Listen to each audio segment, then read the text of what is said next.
All right, everyone, I think we should be ready to start now. So, hope you all can hear me. Yes. Oh, wonderful. So, I wanted to welcome you to Coping with COVID, Dollars and Cents. So, my name is Ria Brathwaite, and I am the chairwoman of We Will, Women Empowering Women in Lifelong Leadership.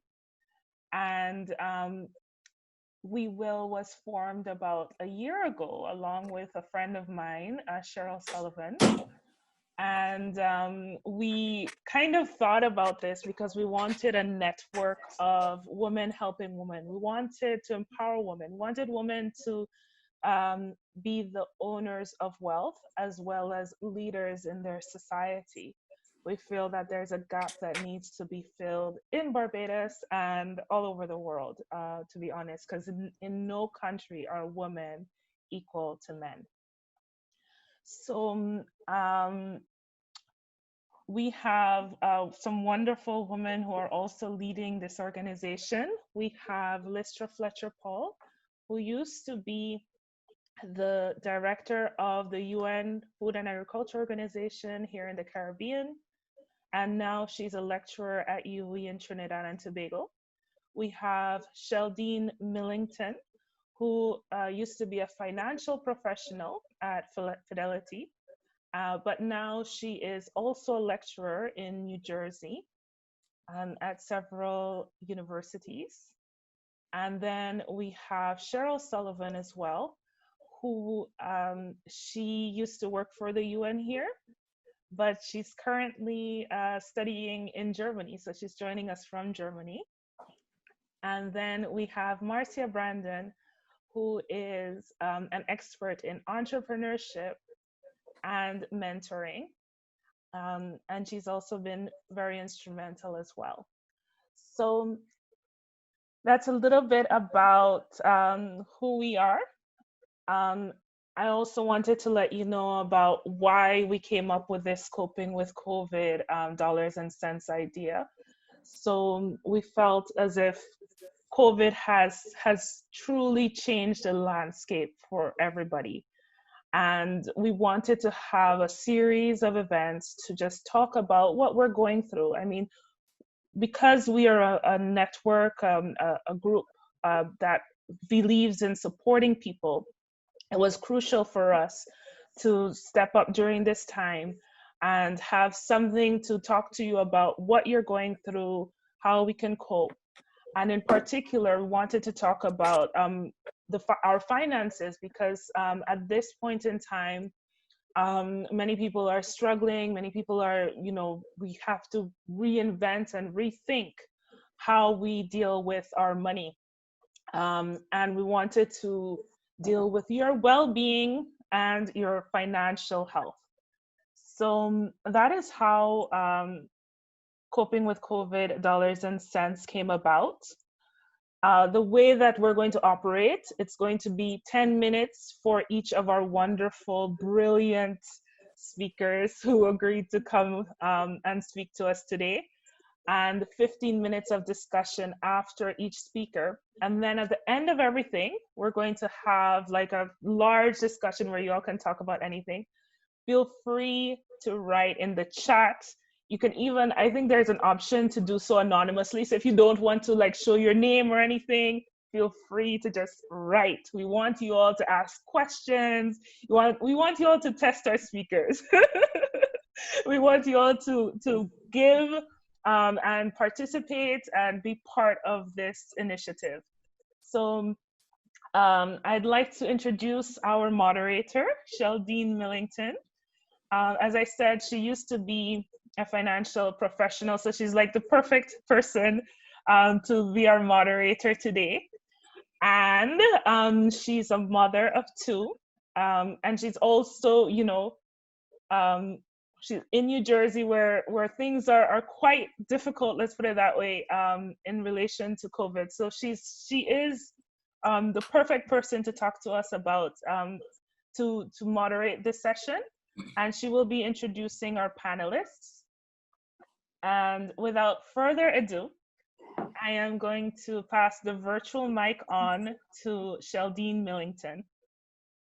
Good morning, everyone. Can you hear me okay? Good morning. Good morning. Thank you so much for taking time out of your morning to come. There are lots of things you could be doing in Barbados, in Germany.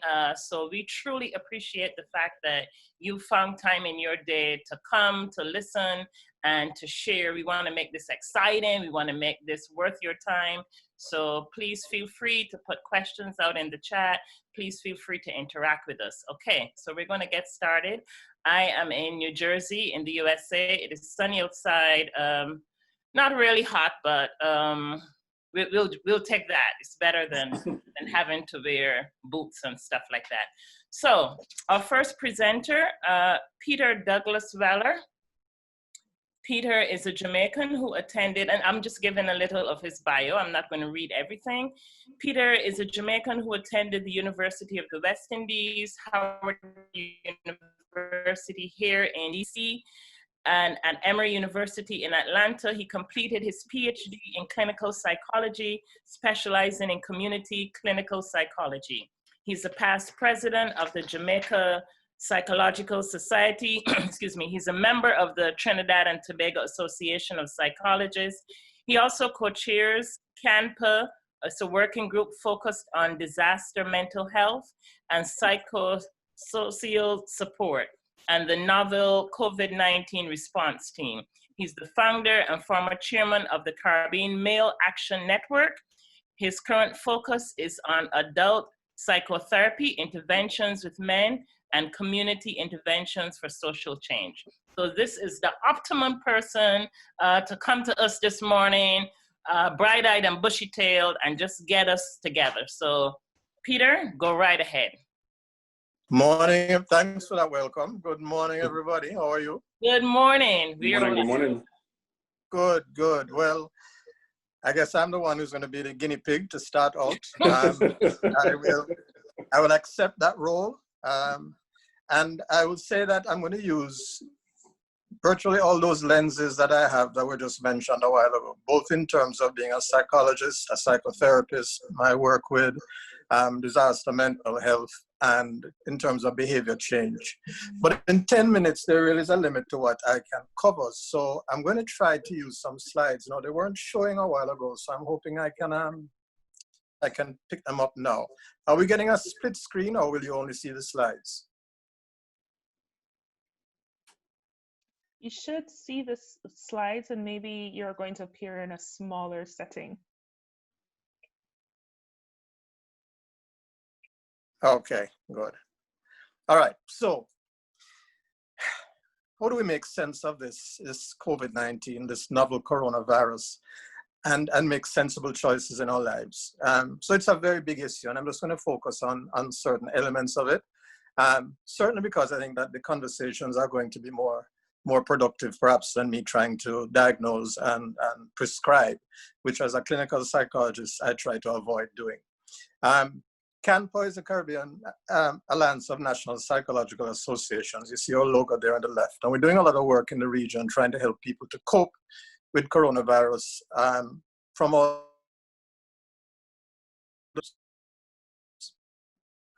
But I want to use what to start, which is that I'm working with my client, and I use this also in community and social development work.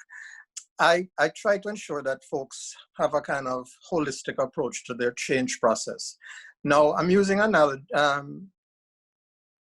Kaiser as a reminder. But let me start at the end of it first, perhaps to understand. When people want to change and they come for guidance and support and therapy, they very often want to know what to do. They want a skill and a strategy. They want to know what option to use right away.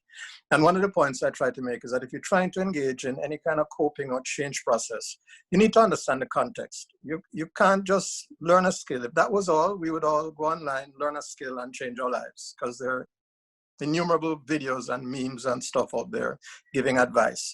So I'm trying to contextualize this and say that we really need to have the knowledge, the understanding. We need to have awareness of what is going on, insight into how the dots connect and what is facilitating the process. And then we can use the right skills and strategies as an option. We need to know what to choose, but it just doesn't begin with learning to deep breathe or learning to wash your hands or learning to do any of these things that are listed as ways of coping and responding to COVID, but don't always work because we haven't looked at the backstory. So I'm going to take a little time to look at the backstory here. And by backstory, I mean where we're all coming from as individuals. If we're talking about making sense, then we're talking about our sensibilities, our senses, and the mind. And I just want to highlight a couple of things here. One is the brain is an amazing organ. It's set up to help us survive. Its primary role is to process information to ensure that we can deal with any risks or threats. And one of the things that we have to remember is that if we're trying to change and learn new behaviors and cope with stressors, there are some automatic processes that are going to take place. I won't go into all of them, but one that I will mention has to do with the way in which the brain structure changes when we learn new information. And really the implication of this is that with neuroplasticity, if we want to learn new behaviors, new ways of thinking, new ways of feeling, new ways of acting, we have to do it over and over again. So any change process, any coping strategy requires practice in order to strengthen the neural connections. Having said that, of course, we're all products of our environment. So there in the second slide, you see an image that you all are probably very familiar with, some more than others. And that is an image of an old woman and a young woman at the same time. And I use that image to highlight the issue that we all have perceptions, and our perceptions are influenced by our experiences, our beliefs, etc. And sometimes our perceptions are dissonant. They coexist at the same time. And we have to be very purposeful and mindful about how we're going to pay attention to what our brain is telling us so that we're not fooled into only seeing things one way and not the other. And this is very critical when we talk about coping with the coronavirus, because it is a threat, but it's also an opportunity. And we have to decide how we're going to process this. It means processing and coexisting with both images at the same time. And that's why I have that second one up. On the ground in front of the two figures is another figure. One sees it as a 6, one sees it as a 9. And I use this slide to highlight again that as we're processing what is going on around us, sometimes there are parallel programs running where we see something in two ways. And that can be very stressful because we're not sure how to decide what we should do. And that is why, again, we have to be very mindful about the bigger picture and not get stuck in just this one instance. There's another implication of this image, and it has to do with the way we relate to other people around. Because in the COVID-19 pandemic, everybody's having their own unique reaction. And we have to be very careful that when we disagree with how we see things with somebody else, we need to understand, again, that it's from their perspective, and we need to have to learn to negotiate and compromise. So we're doing it internally with ourselves with mixed feelings, ambivalent thoughts, dissonance, but we're also doing it in the context of coping with our relationships. Because all of these are related. The thoughts, what we think affects how we feel and act. Our behavior, what we do affects how we think and feel, and our emotions, of course, affect what we think and do. All of this is going on. And one of the reasons why I'm starting with this and spending a little time on this, even though it might be old knowledge to many people, is that if we want to change the way we are coping and responding, we have to understand how the mind works, both our minds in terms of our self-care, but the minds of those around us who we're going to influence, whether it's family members, workers, or community or society. There are not any simple solutions to many things we're facing, but if we understand it and the process, we will be better able to make sense of it and then do the right interventions.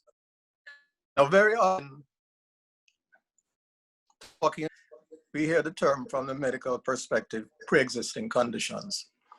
You know, they talk about hypertension, diabetes, etc., etc. In this context, I think that we also have to remember that there are many other pre-existing conditions influencing people's mindsets and influencing the way they're responding to the pandemic.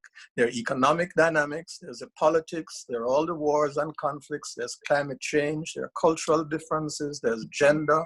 And then at the individual level, there are all the life plans that people have made and relationships, religious beliefs, their norms and values and ethics. All of these influence how we are perceiving this pandemic, but also how we are responding to it. It also has a significant implication, I think, because it reflects how much we are all stressed by this pandemic. The coronavirus is a novel virus.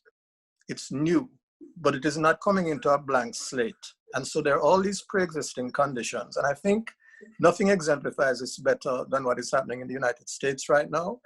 An incident of the murder of a Black man by a white policeman, I'll call it that, didn't just automatically lead to all the rioting and looting and demonstrations. It is building on a lot of stuff that was going on. And so when we try to challenge how people are coping in that context, we have to understand that there are many pre-existing conditions, many factors triggering the behavior that we're observing. And many people have multiple agendas and competing objectives for what they are doing.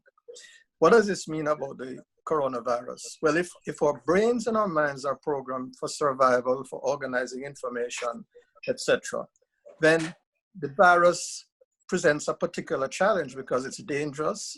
The effects are uncertain. There's a high risk. It's a matter of survival. And when we're dealing with prevention and transmission, it's new. There's a lot that's being, and one of the challenges that we run the risk of trying to fix things into categories and boxes in order to feel more comfortable and in control and safe, when in fact this is an evolving scenario. It's evolving, and we have to be very careful that we are flexible enough to learn how to cope with new information. The danger and problem is that for many people it becomes an issue of seeing things as fake news, no longer trusting authorities, or getting very fundamentalistic in their interpretations because it makes us feel secure and makes us feel in control. But in the meantime, the science is evolving. Testing is being developed, but all testing doesn't work as it should. There's no vaccination yet. The treatments are questionable. There's a lot of debate about what works and what doesn't work.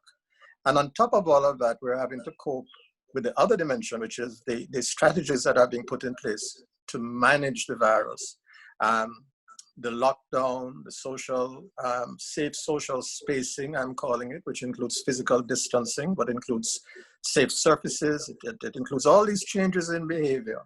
And these changes are contrary to a lot of what we would normally do as people to protect ourselves and to keep safe, especially in terms of coping with stress, because of course, affiliation, intimacy are all standard coping strategies in our toolkits for managing the coronavirus. And yet what is happening is that we're being asked to do quite the opposite of what would come naturally. All of this we need to be aware of as we learn to understand and be sensitive to what is going on, the complexity, and then making the specific choices, making the sensible choices as we move forward.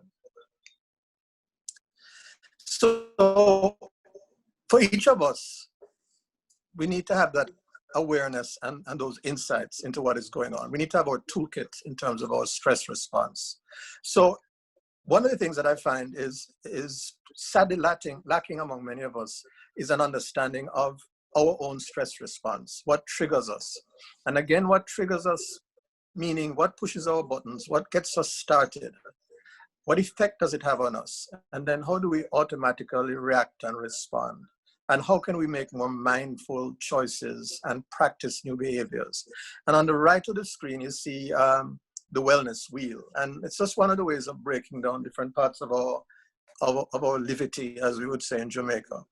Emotional, occupational, physical, social, intellectual, and spiritual are among the ways that we can look at this.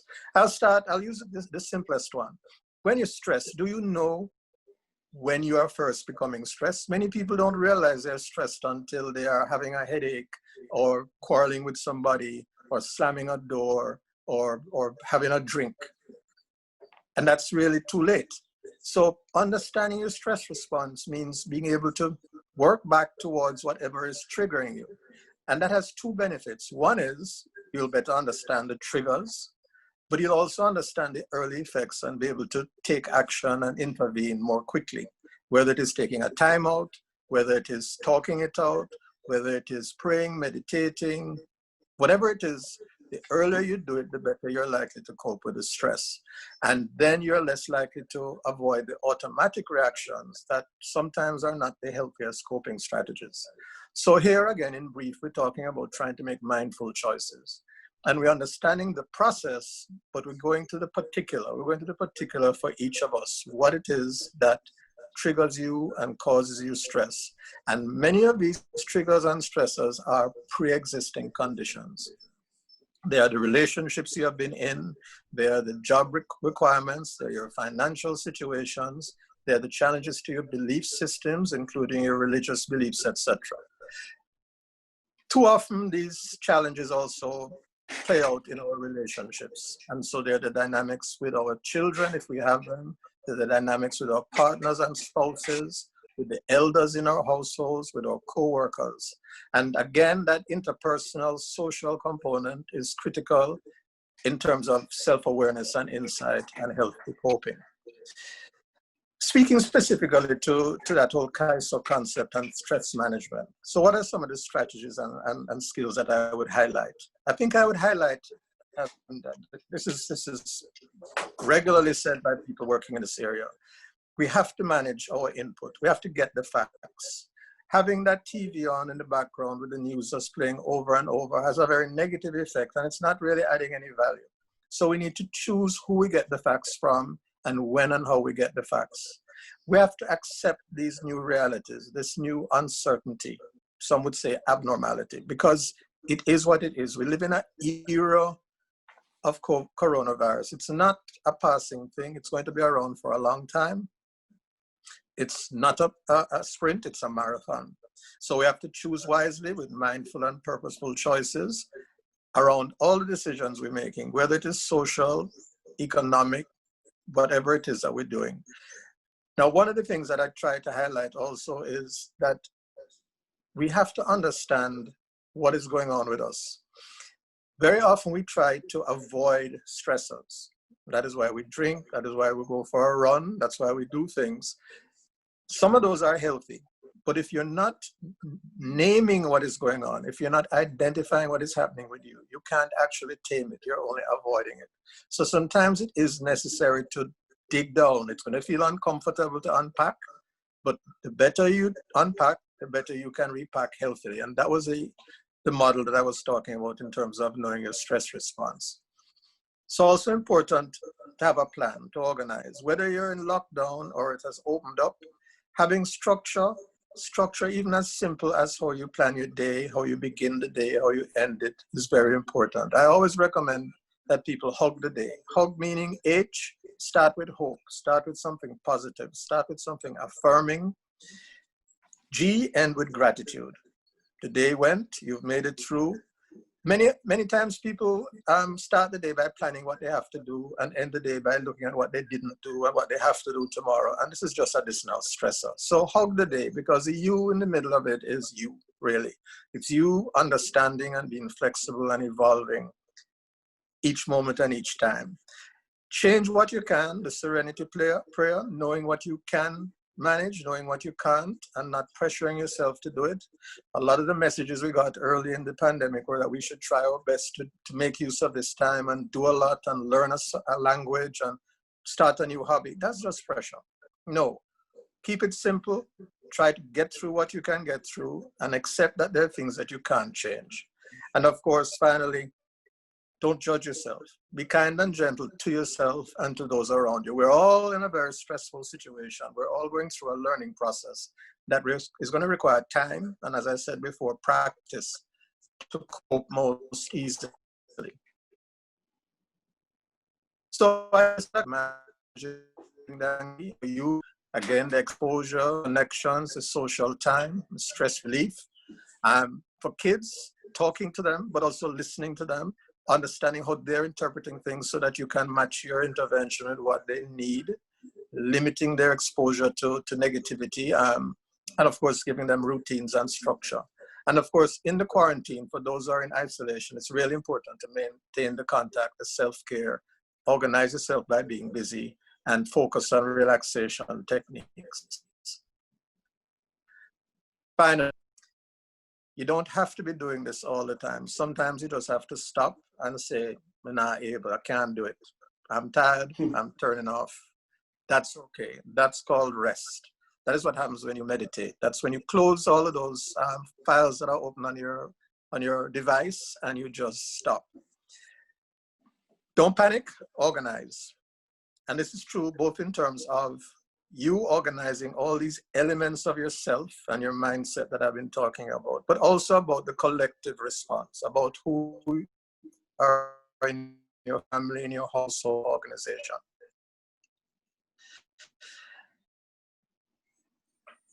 Crisis is a time of danger and opportunity. It's almost a cliche, but one of the things that I think is very important is that it is a time of making choices. In that moment, you have a choice to make about how you're going to cope. Take that opportunity to make that choice. Who will you choose to be in that new COVID era? And this final slide is really talking about, are you going to have that reactive, panic, scared, angry reaction? Or are you going to start to understand that you can't control everything, that there are choices you can make, that you can control the input? Can you move out toward acceptance and wisdom and creation of partnership, of collective action, of healthy self and other care? I would want to encourage us to be considering, who do you want to be? Beanie Man in his recent clash with Bounty Killer said, do you want to be that guy? Well, who do you want to be in this new era of COVID? Because we have choices we can make. So finally, safe behaviors. We have to practice them no matter what the external factors are. Safe surfaces, the safe practices in terms of interactions with people, the safe mindsets that keep you from conflict, that keep you from stress and depression, or manage them if you have them in your safe relationships. And I'll close there saying thank you, and please keep safe, mind, body, and soul. Wow. Peter, that was absolutely, absolutely outstanding. What a treasure trove, a true, so much information just to sit and listen and look at the slides. So I'm looking at the chat. We don't have any questions, but I do have a question. So I'm looking at the slides. I'm taking in the information. I see that maybe in my mindset, I'm seeing a 6 and the other person is seeing a 9, and I'm not sure exactly what it is. Are there any resources out there? Should I see a therapist? Is there a way for me to decide, can I do this on my own? Can I sit back and can I organize and all those different strategies that you gave? What if I'm doing all that and just for whatever reason, it's not coming together? What is the value of seeking help? Is it important, or what should my positioning be? Well, that's a big question, but the answer is, of course, that we always try to have a balance. We try and have a balance. You know, we all have a toolkit. We have been coping with life. This is not, you know, we're not beginning life with COVID. We've known what works for us and doesn't work for us before. And the relationships which we're trying to negotiate and compromise in have a history.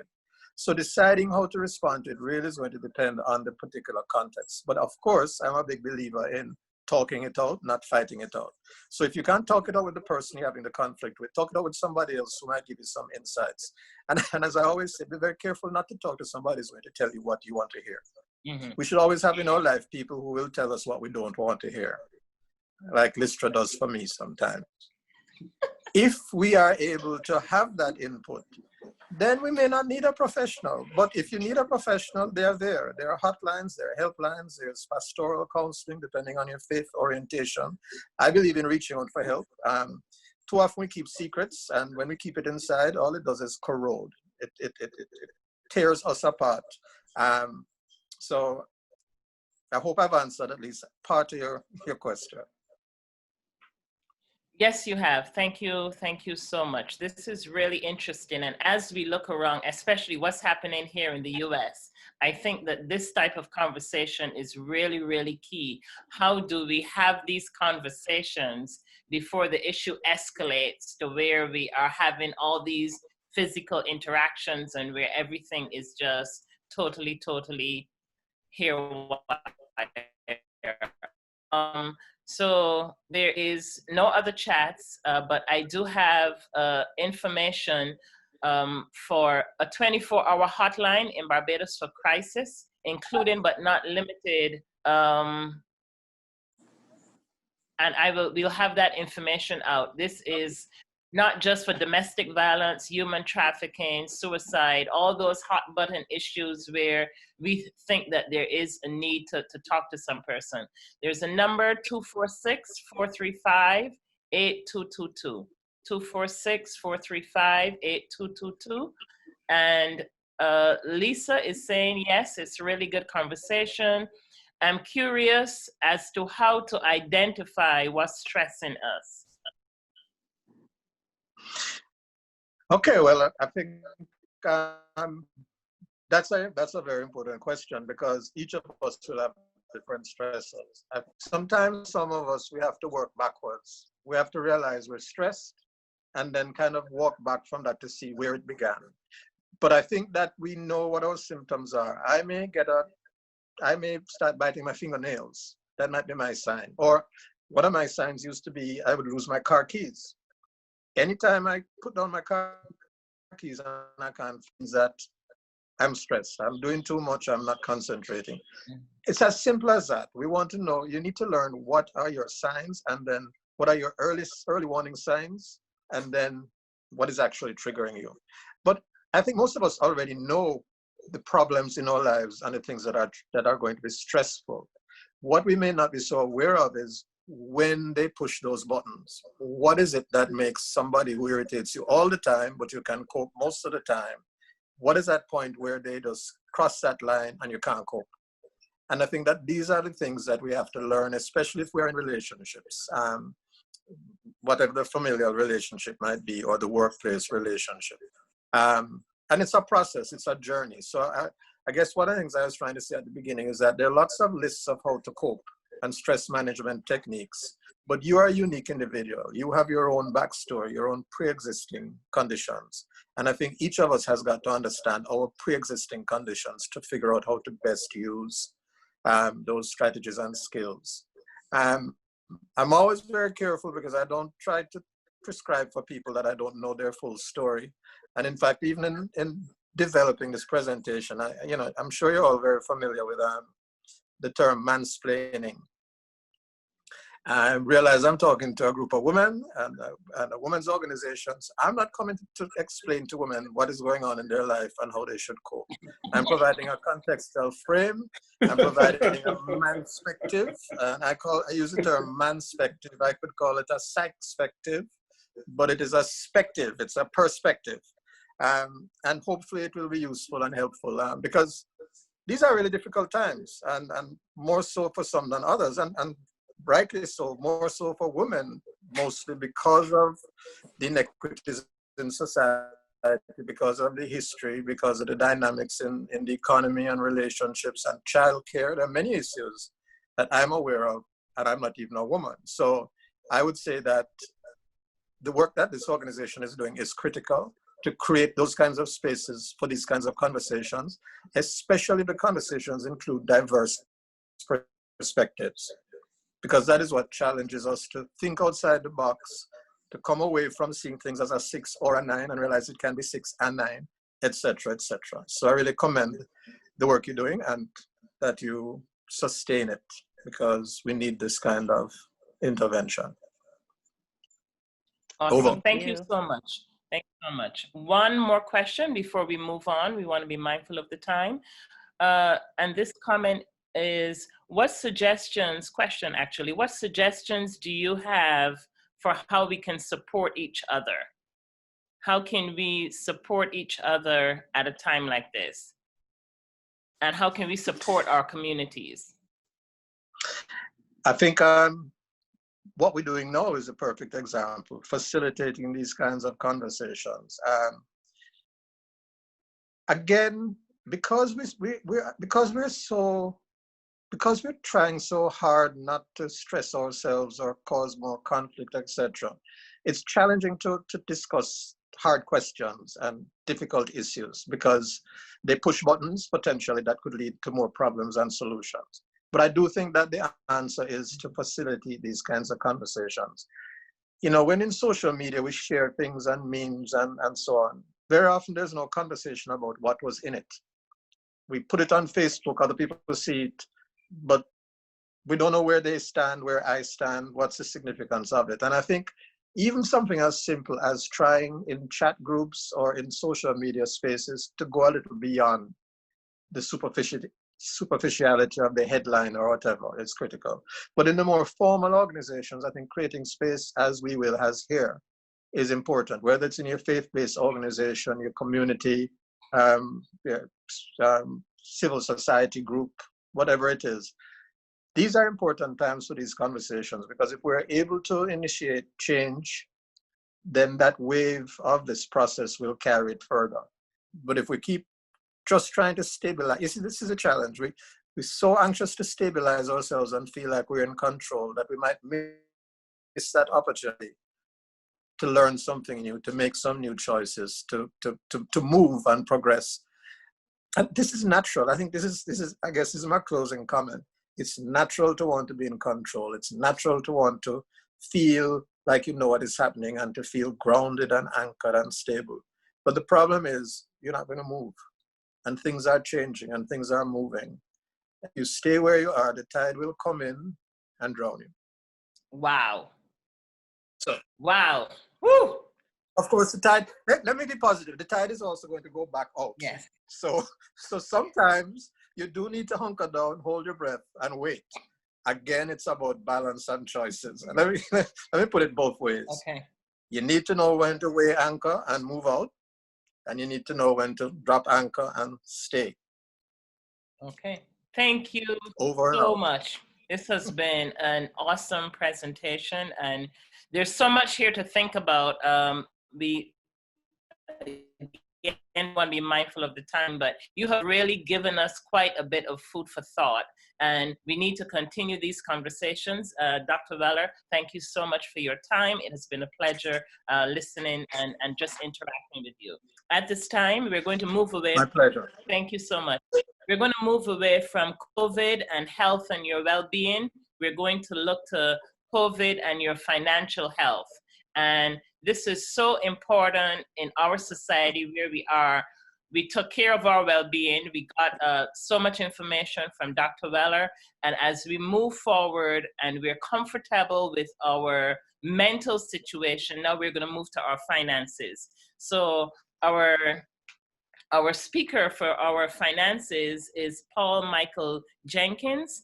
He is a private wealth investment advisor for CIBC, First Caribbean Private Wealth Management. He's also responsible for international investment advice within CIBC, Barbados, and the Eastern Caribbean.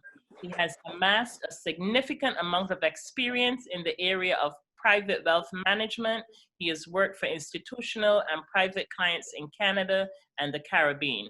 He holds an honors bachelor's degree from University of Western Ontario and an MBA specializing in finance from Alliance Manchester Business School in the UK.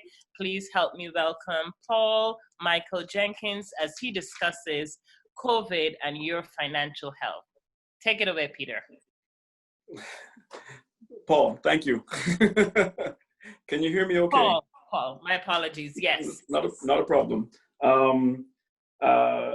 want to start off by saying thank you. I feel very special to have been invited to come and speak to you today. And I really enjoyed Dr. Weller's presentation. I've written down Hug the Day, Dr. Weller, and I plan to take that forward. So thank you.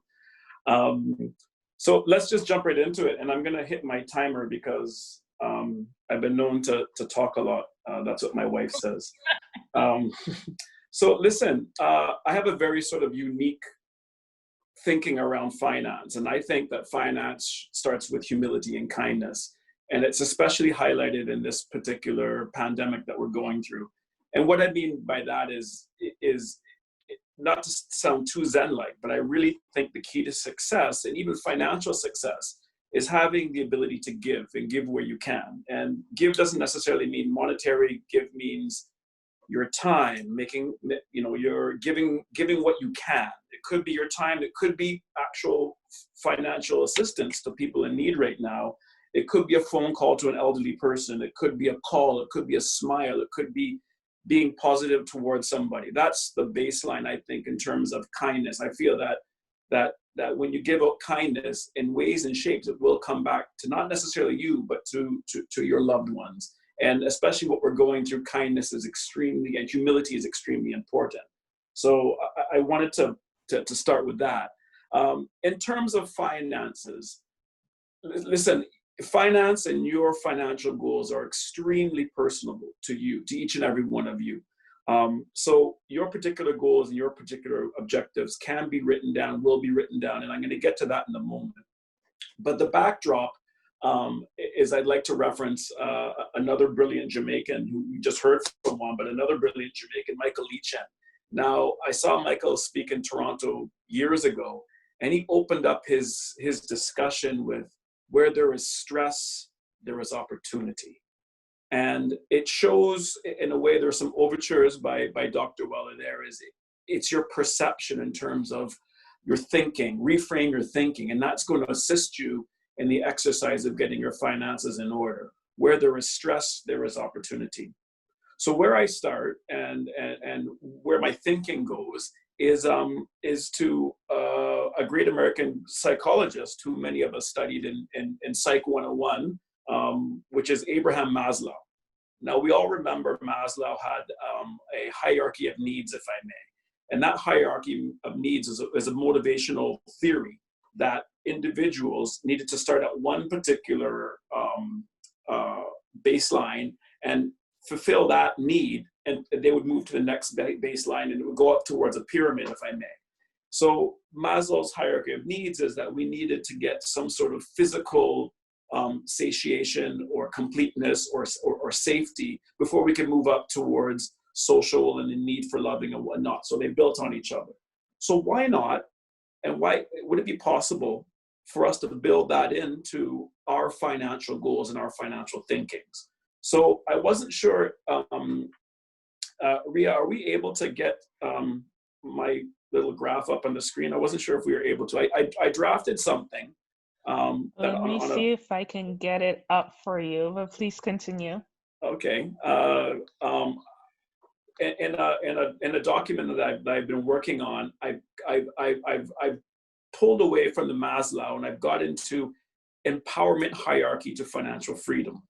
And what I wanted to start is talk about each individual has unique goals. And what we're going to do is define what those unique goals are and write them down, and don't be afraid to write them down and look at them and envision them. And again, that's that positive thinking from what we were talking about before. But in order for us to achieve these financial goals, we have to embark on a lot of self-discipline, or a certain amount of self-discipline, if I may. And the first bottom layer of the actual hierarchy or pyramid, if I may, I was calling it an isosceles triangle because my children are really into math right now. Oh, I see the wheel. Oh, here we are. Okay, so if we can pull down slightly to the green section. There we go. So what I would like to start with is debt. And I've had several conversations about debt. And my personal opinion is, just like the base of the Maslow's hierarchy of needs, which is physical security, you need and we need, before we get to talk about investments, and which happen to be my forte, stocks and bonds, we need to reduce our debt, each and every one of us. And I've written here that starting is the hardest, but you can do this, and really believe in yourself. I sincerely mean that. Starting is the hardest, but you can do this. So the first thing we do is we look at credit card debt. You know, credit card debt is around 17 to 18 to 19% interest rate that you have to pay off. start paying that down as soon as you can. The goal here, and that's in the sort of the purple little arrow there on the side, the goal here is to get our debt down to an attractive, what's called total debt service ratio. Now that's a ratio that the banks use to look at the amount of debt you have and your income coming in to determine how much they can lend to you. So step number one is try to get that debt down as much as possible. And again, this is self-discipline. There's going to be pitfalls. I mean, commercialization is designed to get money out of your pocket. I tell myself sometimes it's a big game. These businesses, these corporations want to get your money so that they can work on their particular triangle or pyramid. Self-discipline. This is the time now, right now during this pandemic, that people should be saving and reducing debt. So let me move to the next section of the pyramid, if I may, and that is savings. And a lot of people, it's a very elementary concept, but a lot of people don't do it, is that you pay yourself first. You set up a discipline plan. So Sheldine, you should have the Sheldine, every time your income comes in, and Ria, you will have your, I'm going to pay myself before anything else gets paid, whatever allotment that might be. It could be 200, 500, 1,000, whatever is comfortable in your particular budget, you pay yourself first, right?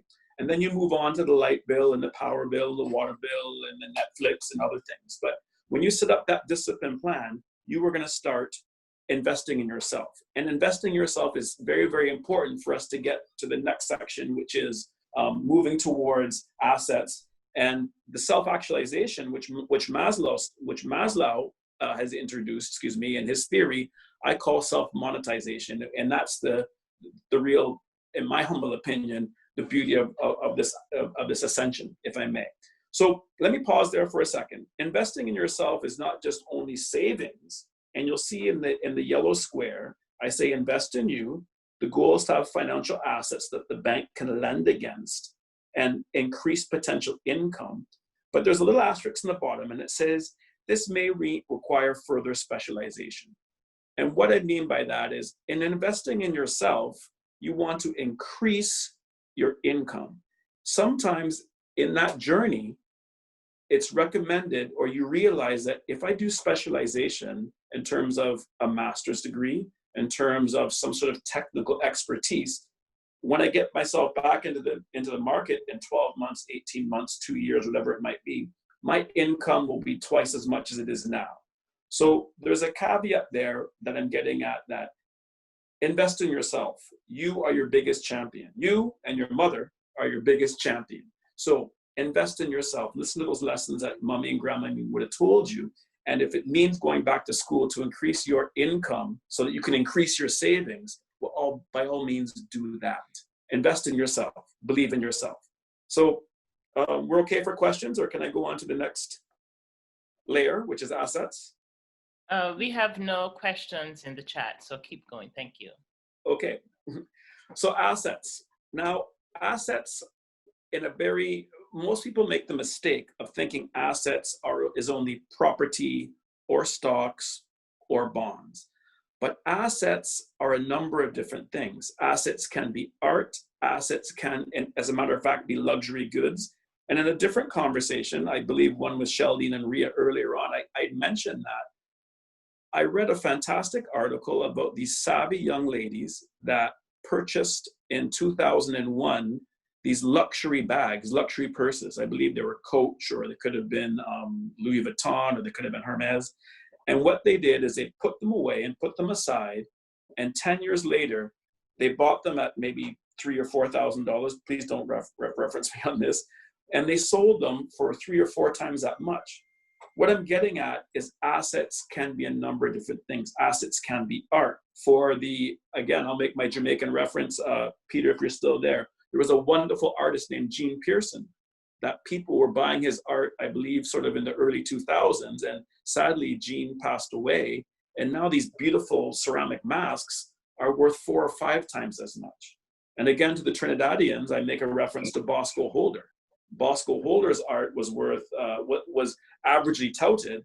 And when he passed away, people have taken great advantage and made exorbitant, I can't say exorbitant, but significant amount of capital appreciation by selling those arts. So what I'm getting at, and it's in that sort of light pink square, if my eyes are appropriate, if I'm seeing appropriately, take your individual interests, tailor your individual interests to what assets you gather. That's my clock ticking, telling me that I'm reached 10 minutes, so I'm gonna be quick. Cancel.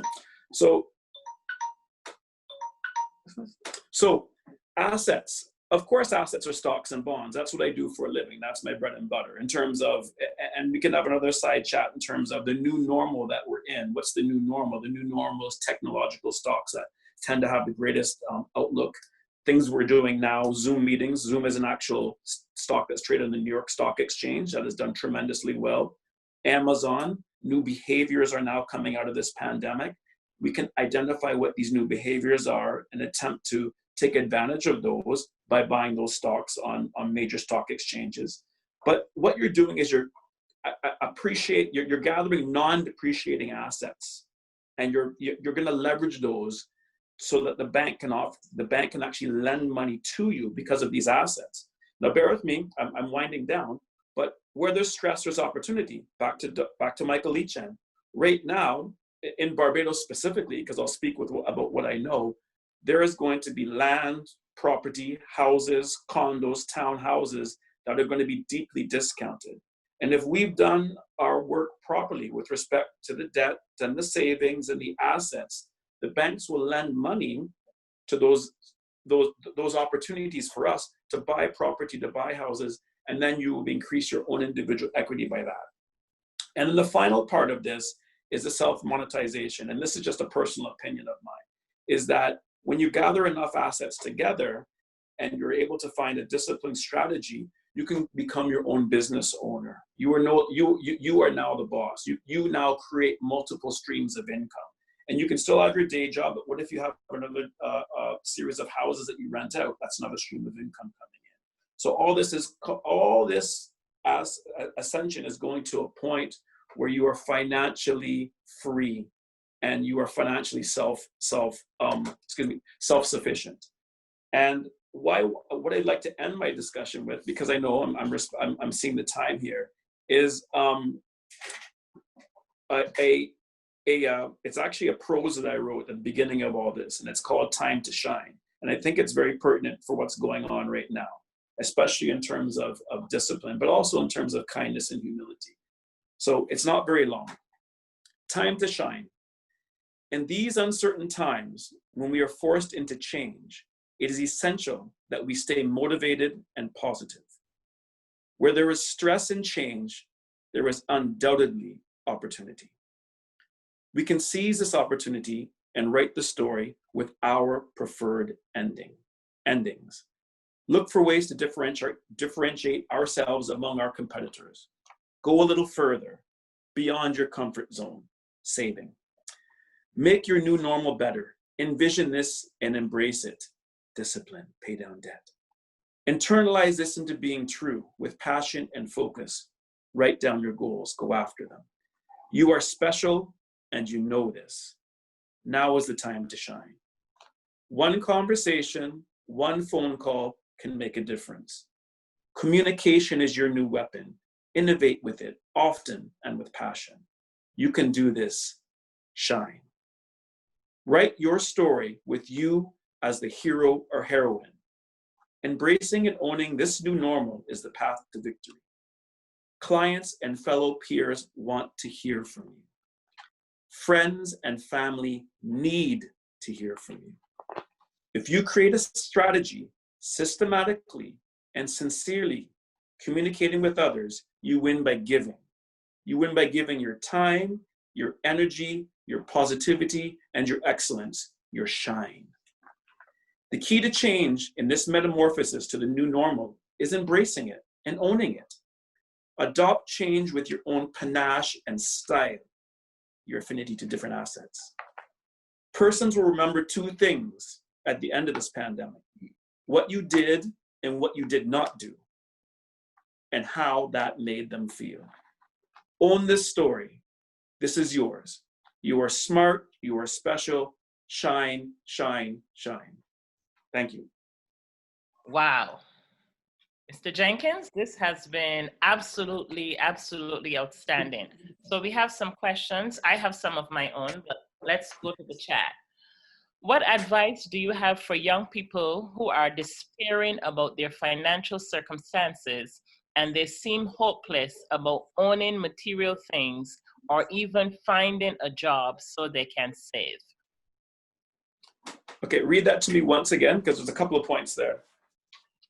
Thank you. What advice do you have for young people who are despairing about their financial circumstances and they seem hopeless about owning material things or even finding a job so they can save? Okay, great question. Young people, you're wonderful. You have a very bright future ahead of you. It's all about framing your thinking. And I think that if I have two young daughters, they're twin girls, they're 11 years old. So I imagine maybe that question came from someone a little older, but now was the time to really set up a saving structure. And it's all about the discipline. So I would challenge young people to save just $10 a week. $10 is not that much. And maybe it's a lot for some people. If it's a lot for you, $5, pick not a large amount and start the discipline of saving that. I think young people should sit back and look at where the world is going. Their behaviors, they're the generation of the future. Write down the things, the way they see the world. Craft it down, put pen to paper. Start with a savings plan, put pen to paper, and then really evaluate that point about material things. What are the material things that you as a young person really need? I know these are difficult times, right? I mean, I remember when I was that age or younger, I wanted a Walkman really badly. I don't mean any fancy, just a little Walkman with the cord going down, but I didn't need it. We need to differentiate between want and need. And young people, be honest with yourself. To thine own self be true. Want and need. But start a disciplined savings plan. Go to a bank. Talk to them. Say, I'm young. I want to start a savings program. The bank will love you. The bank will embrace you. Any bank, especially here in the Caribbean, they want your business. Start just with a little bit every day. A journey, a marathon is run by simple steps. And I want those young people to take those simple steps. Because believe it or not, I wish that when I was that age, I had to save more. I had to learn discipline a bit more, because then I'd be in a better financial place now. So young people, you are wonderful. Maybe you don't hear that enough because of the news and the media and all the stress. You are wonderful. You are brilliant. It's your time to shine now. Start with little steps, little disciplined steps, and you'll see that there's a bright future for you. Excellent. Thank you so much. Next question.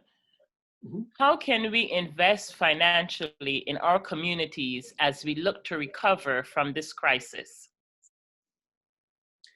Great question. I think I'm going to go back to that Maslow. There's two things I'm going to go back to. Maslow and when we used to get on airplanes. When you get on an airplane, they tell you, if in the event of an emergency, the mask comes down, put the mask on yourself first before you go and help others. What I mean by that is you can help your communities by helping yourself first. Lead from in front. Start a savings plan and talk to your peers about starting savings plans. Start to be disciplined in your spending about what you need and you don't need, and don't be afraid to talk about it.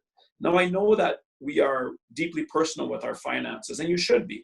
And there's a whole other vein of thought, literature, and truth about the fragmentation of derivatives of slavery that we were taught to I believe there's economic resource theory that we're afraid to talk about our finances. We protect and hug everything. And I understand that to a certain extent. And I understand where we have come from to get us into that mindset. And perhaps Peter could talk about that more. But don't be afraid to start to save and talk to people about the importance of savings. And then when the community starts to save, because you're leading in front, then you're in a better position to go to the next level.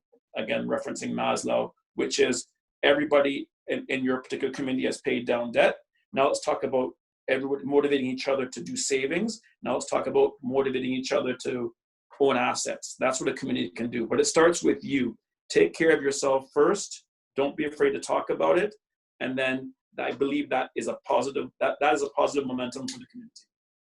But I also believe owning assets is very, very important. And that is going to create wealth for the next generation. So please start with the debt down, the savings, the assets, all with the intent of owning property, because property is a great asset. I mean, I've been in stocks and bonds for the last 20 years of my life. Property by far trumps stocks and bonds, in my humble opinion, because of the leverage you can get from it, because you can pass it on to generations, because it's tangible. Anyhow, I go off on a tangent. Sorry.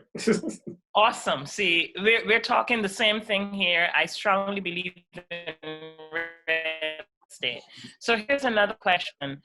Thank you for your presentation, Mr. Jenkins. At this difficult time, multi-level marketing companies are targeting the newly unemployed, especially women, to become sellers. What are your views on multi-level marketing as a strategy? You know, my views are any income is good during this time, and we have to do what we have to do to survive. I would be very careful with market level companies, because they're all geared for creating income for that company and not so much income for the individual. I think people are brilliant. I think, you know, my uncle once told me that everybody has the capability to be a billionaire and write a book.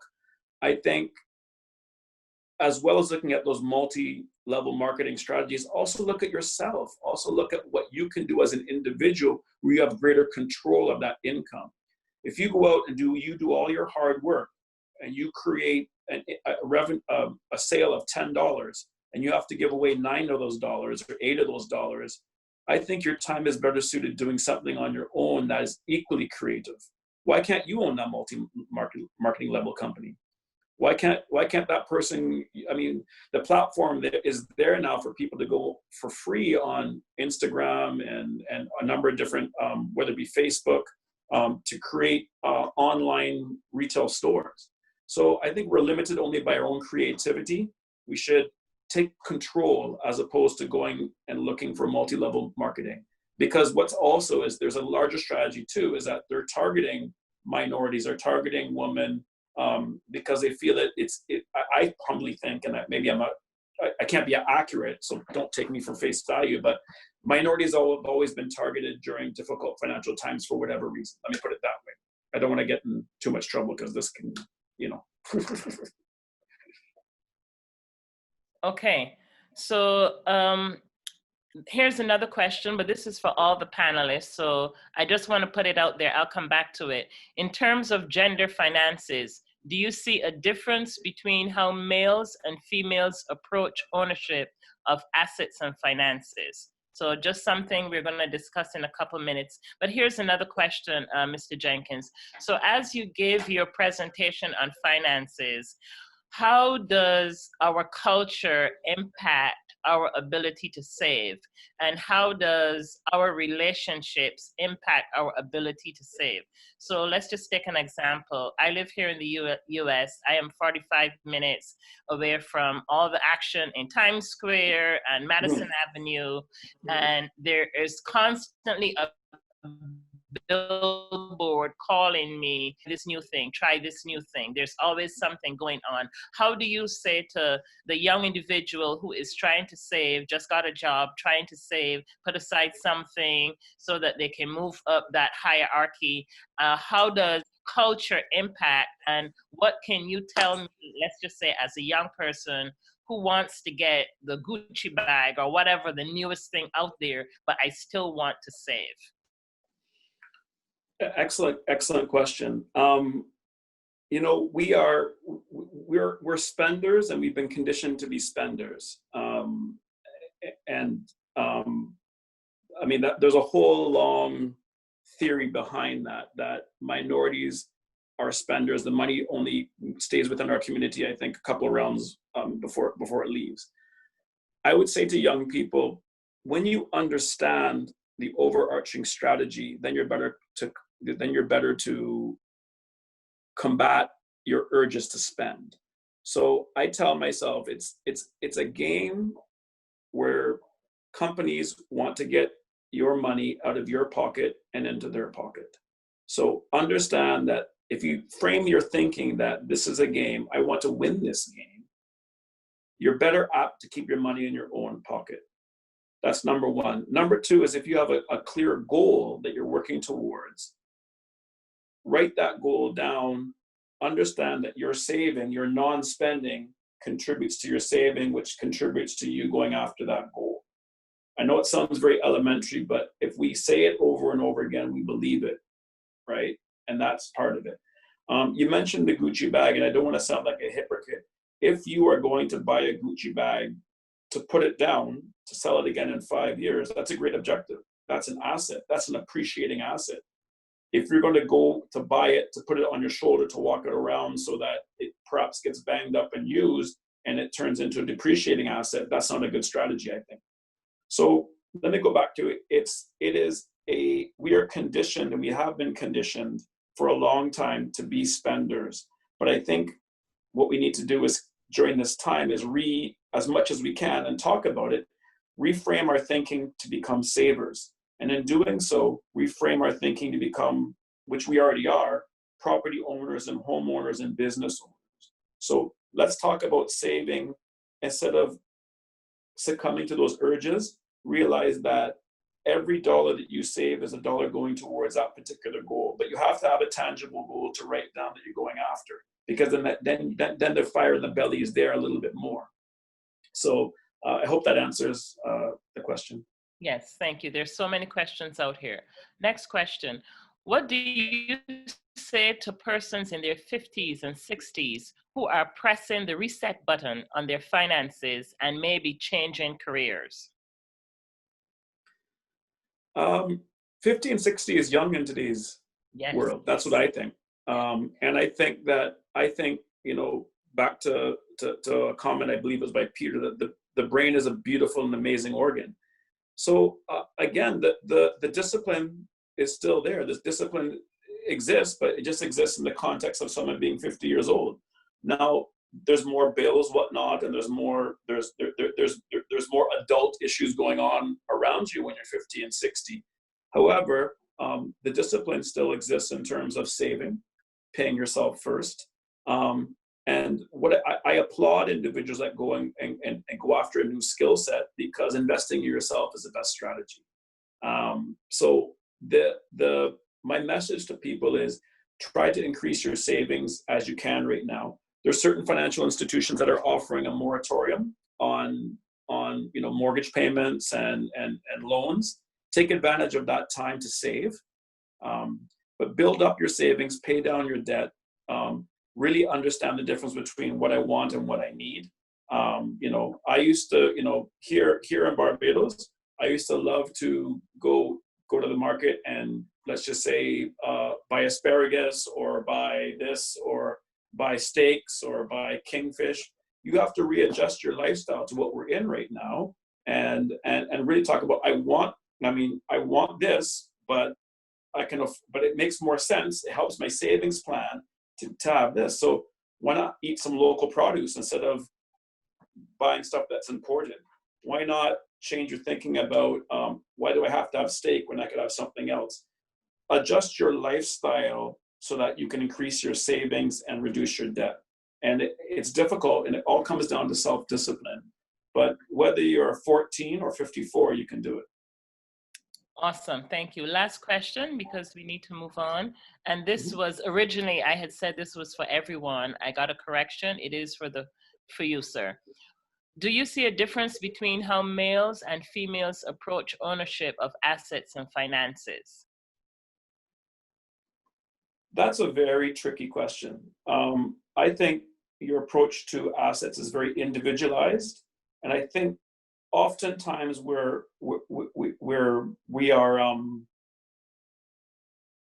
asked or we're framed to concentrate on differences. Now, I'm not being naive. I realize that gender pay has never been equal. I realize that there's a lot of work to do between equality of ascension in businesses, of income, and a number of those things. But I would answer that there is a difference. I'm not going to be naive. There's definitely a difference. But in my humble opinion, it's the female workforce that has been saving a number of families here in the Caribbean. And I think being a mother, and again, it's a very tricky question. I'm not trying to offend anybody, but being a mother, and in many instances, in the Caribbean has a higher incidence of absentee fathers. The discipline has to be there because it's innate in terms of taking care of one's family. So I think, and against that backdrop, women are the leaders in terms of saving and in terms of discipline, especially in the backdrop of not getting paid, not equal pay. Now, that's just I can put a pin in that, but I like to think that we are more similar than dissimilar, because there's lots of examples of men who are great savers and fathers who are single fathering and single parenting, if I may. But I would rather, instead of talk about the division, I would rather talk about we are individual. We are very unique. There's nobody like you. There's nobody like Cheryl, who I just seen us pop on. There's no one like Peter. We're all individual. We all have unique individual makeup, unique experience, unique perceptions. And we need to tailor our debt reduction plans and our savings plans to our uniqueness. And some of us, it's a game of dominoes. Some of us draw better cards than others in the game. And some people are born into wealth and some people are not.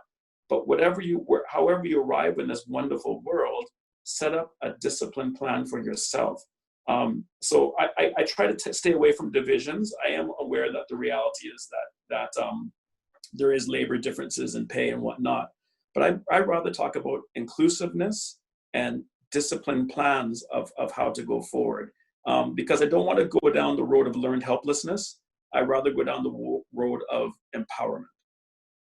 Awesome. Excellent. Thank you so much, Mr. Jenkins. This has been very, very informational, and I'm pretty sure that there's much that we have to take away. So since we started at 9 a.m. this morning, we talked about COVID and our health and well-being. We talked about COVID and our financial health. So we took care of the mental capacity, we took care of the finances, and now we're ready to reboot our lives. And that discussion, that presentation will be provided to us by Cheryl Gittens. She's a dynamic life coaching pioneer based in the Caribbean. For the past 20 years, she has successfully coached hundreds of clients around the world using her unique self-mastery approach. She has appeared on stage with Dr. Stephen Covey, has been recommended by Les Brown, and has trained Caribbean leaders in Caribbean 5-star resorts, government agencies, and the financial sector. She is a powerful, energetic, authentic, fun, and inspiring leader. Let's just welcome Cheryl. Can you hear us okay? Yes, I can. Okay. Can you hear me okay? Awesome. Thank you very much, Sheldon, for your introduction. Oh, thank you very much to the team at We Will for accepting me and inviting me to your space this morning. I'm thrilled to be able to serve. So your talk today, of course, is on coping with COVID, dollars and cents. I really want to commend the two speakers before me because I thought the information was just so helpful, and I know that it definitely will serve. So today, I want to start off with this quote: "Comfort and crisis do not live on the same street corner." They don't. This is a time, and Peter and Peter and Paul, Paul referred to it, the whole point of being able to embrace the discomfort, really. This is a time, and we have been in this space for several months right now, and we have recognized that we feel uncomfortable, but that is what crisis does. Crisis, in a situation where we're in crisis, it is really for us to ask the question, not why me? Why is this happening to me? Poor me. You never get an answer to why. It's the most difficult question that you can possibly ask yourself. But if you ask what is this situation asking of me? Then you start to be able to find places you can look for answers. So because despite comfort and crisis do not reside on the same street corner, this is really inviting you to move to the place of discomfort and to embrace that discomfort, but then to ask the question, what is this discomfort asking of me? So I just wanted to start off with that space. So that's my first C. The next C is for me to check in with you about the third C, which is change. So here, I'm going to share this little chart. One of the biggest challenges of this particular pandemic is that it is a pandemic everywhere in the world. If you said to somebody at the end of a conversation, stay safe, we all know what that means. We don't think you mean, oh, be careful on the road, or keep your purse close to your armpit. We all know that means practice washing your hands, wearing your mask, social distancing. So we know this is now, stay safe is now a universal term. What is also happening to many of us in this space is that we are challenged with finances. I am not going to be talking to you about financial management today. I'm going to be talking to you about the feelings and the change that we go through in this space when we are faced with uncertainty and required to change because the change had been forced on us. The interesting thing about this situation is that whilst we are all in the same ocean, we enter this space in different canoes. Some of us enter in canoes, and then some of us even enter in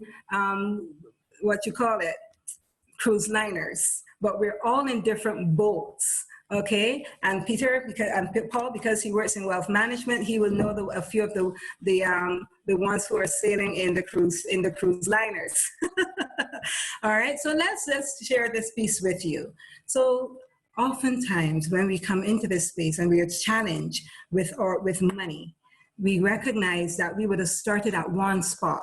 The change is unwanted. It's been superimposed on us. And for many of us, we may start in a place of shock or surprise at this event that it got here so soon. Oftentimes, for some of us, we would have been in denial that, my gosh, this isn't happening. This really isn't happening. No, you're not telling me you're laying me off. No, this is not happening. This can't be happening to me. And we get stuck in that place, really we're actually looking for evidence that it's true, or we're shutting down completely. I shared the story of these 5 old ladies, or these 6 old ladies who got on a bus here in Barbados, and they were going for a trip. This was, I think it was just about the beginning of the lockdown.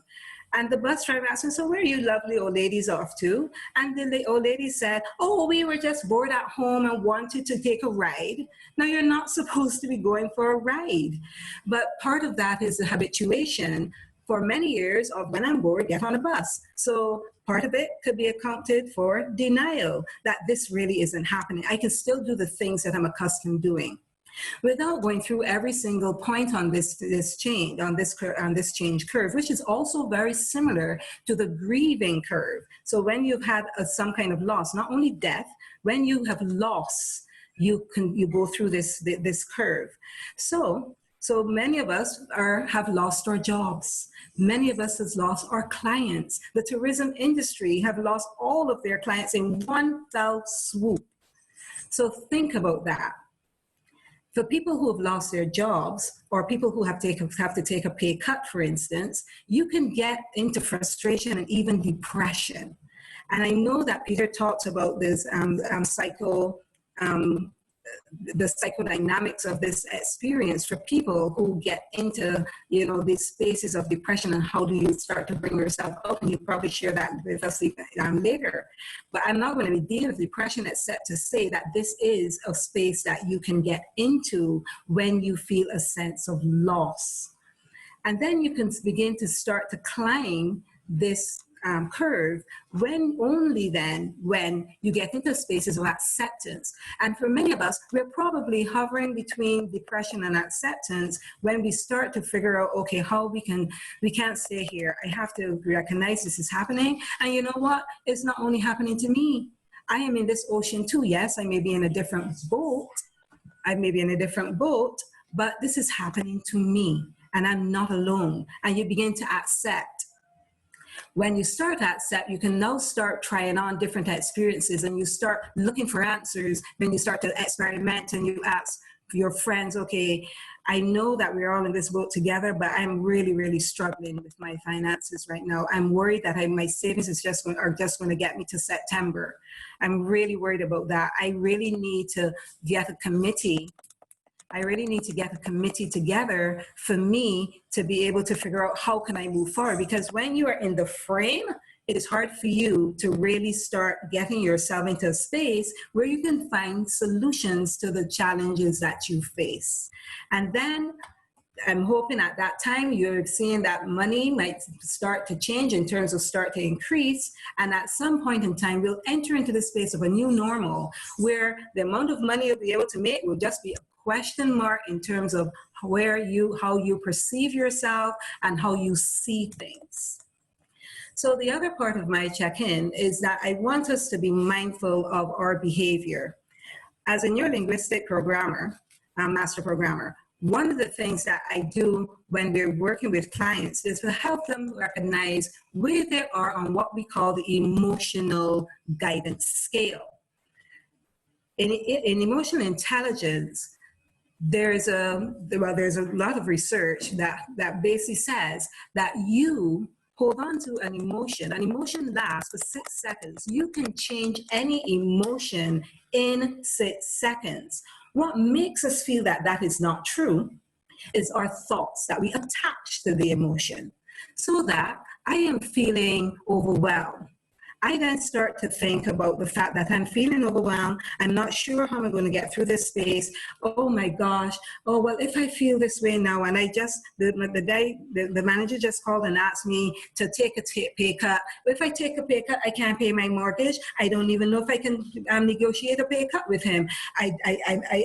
This is an unfair situation because what's going to happen now if I can't pay my mortgage? I might have to lose my home. What happens if I lose my home? Then my daughter can't go to school. And you then are all into 2025 because of the thoughts you attach to the emotion. And then what happens? You see what happens here? I don't know if you can see my cursor. You can start spiraling down from overwhelm into blame, into anger, into insecurity, into depression, and being a victim. But you've also got choices in this space. In this space, you have a choice to spiral upward. And the way we treat to this in emotional intelligence is that we recognize that there is a triangle. There's the thinking, there's the feeling, which I've just mentioned. The attachment to the feeling is your thought that spirals you down. But depending on the thought you reach for, you can spiral up. And if you decided, like I did a day when I had to make a presentation with singing, and I realized that my voice started to freeze up right before I was supposed to go on stage. And I remembered the thought I reached for is that my mother thinks that I'm an amazing, amazing singer. And you know when Paul says your mother is your champion? Definitely. And because my mother is my champion, when I thought about that, the feeling changed from feeling that I am feeling fear and apprehension to power. And then my voice started to warm up, and my throat started to get moisture, and I was able to go out there and hit the top note on Whitney Houston's song. So it just tells you that the emotion and the thoughts are paired, and the more you think negatively, the more you feel negatively. The more you feel negatively, the more you think negatively, and the more you think positively, the more you feel positively, and you can climb up the scale, just reaching for one feeling above it, and keep going. So I just wanted to share that as a tip that you can use. So that is the emotional guidance scale. So now I want to transition to one of the reasons that we are here. So this helps us in terms of the background of what we need to do for ourselves. Check in to see where we are on the change curve, and then check in with our emotions, give them a name, and then check in with our thoughts to help us move so that our actions can come out of those thoughts, and our new actions and new habits to face the day. So let me transition to the second part of my talk. Be a resource and not a sales page. Now here I want to primarily focus on the entrepreneurs among us. And this is not that I don't want to take care of everybody else, but of course, in this space, everybody's going to get a little piece. So I'm going to share this piece with our entrepreneurs and persons who are in places where they provide services for other people. Now, you know, we are in the habit of selling. So before, our world looked like this. Our old habits are selling, sales, service. Now, you need to be a resource rather than be a sales pitch. So in our old habits, we would go out there and we know, well, we're in business. So let me just figure out, okay, do my market research. Let me figure out where my women are, who are going to come to coaching. My women are who are going to come and buy my coach bags. My women are who are going to come and do my spa treatments, etc. And we sell, advertisement after advertisement, you know, trying to come up with deals, etc. And we're selling. However, in this place, and I love where Peter and Paul started, giving. This is where you now need to be. The truth is that this is where we started. You have built up your businesses, and you have past customers, you've got current customers, and you're hoping for future customers, even in this space. You have already accomplished the know, like, and trust factor. They know you, they like you, they even trust you. But at this time, there are lots of people around you who are selling you things. And there are people who are also getting into continuing their businesses as if nothing has happened. You know, I've grossed $1 million last year, and it looks as if this time I'm only going to make $750,000 this year. Oh, I can't have that. So I am going to push to make sure, lay off everybody, as many people as I can, cut this, cut that, but I got to get back to $1 million because I can't live for $750,000. There's some people like that. And so people are generally at this stage have a healthy distrust for people who are doing businesses. And that can impact you, even though you may have a situation where you have developed trust with your clients. So this means you need to assume that you need to rebuild that trust. And to rebuild that trust, it means you need to be a resource. But first, I want you to start off by being a resource to yourself first. Slow down. You are in the same boat as you are in the same ocean as everybody else. So you too have less money. You too have lost all your contracts for the rest of the year. So you now need to stop, pause, take a deep breath every single day. Do some breathing exercises to help you to enter the day. Practice mindfulness in everything you do. Watch your language, watch how you're speaking, watch where your thoughts are going. Catch them so that you can change them into something positive. Rephrase every negative with a way to say the same thing, but using positive language. And that is an exercise in itself. Exercise. You need to prime yourself for success. The brain needs that energy. So you need to prime yourself by exercising. And exercising, if that's too big a word, move. Just move. Move a foot, move an arm, move something, but move. Dance to something. So don't tell me you don't want to exercise because you don't want to do the push-ups. Move, okay? And affirm. Tell yourself, I shared with my tribe the other day when I was at the beach, my affirmations that I wrote for myself. I probably you probably can't see it here, but I wrote, I am beautiful. I create my reality. I am abundant. The universe supports me. I love myself. I have value. I am capable. I am smart. And I am resourceful.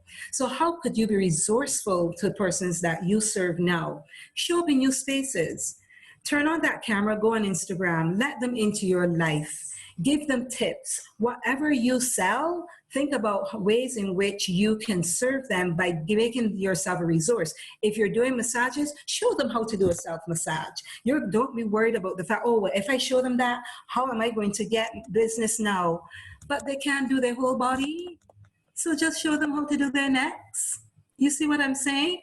So show up in different spaces on Instagram, post, do videos, send quotes, these things to encourage persons.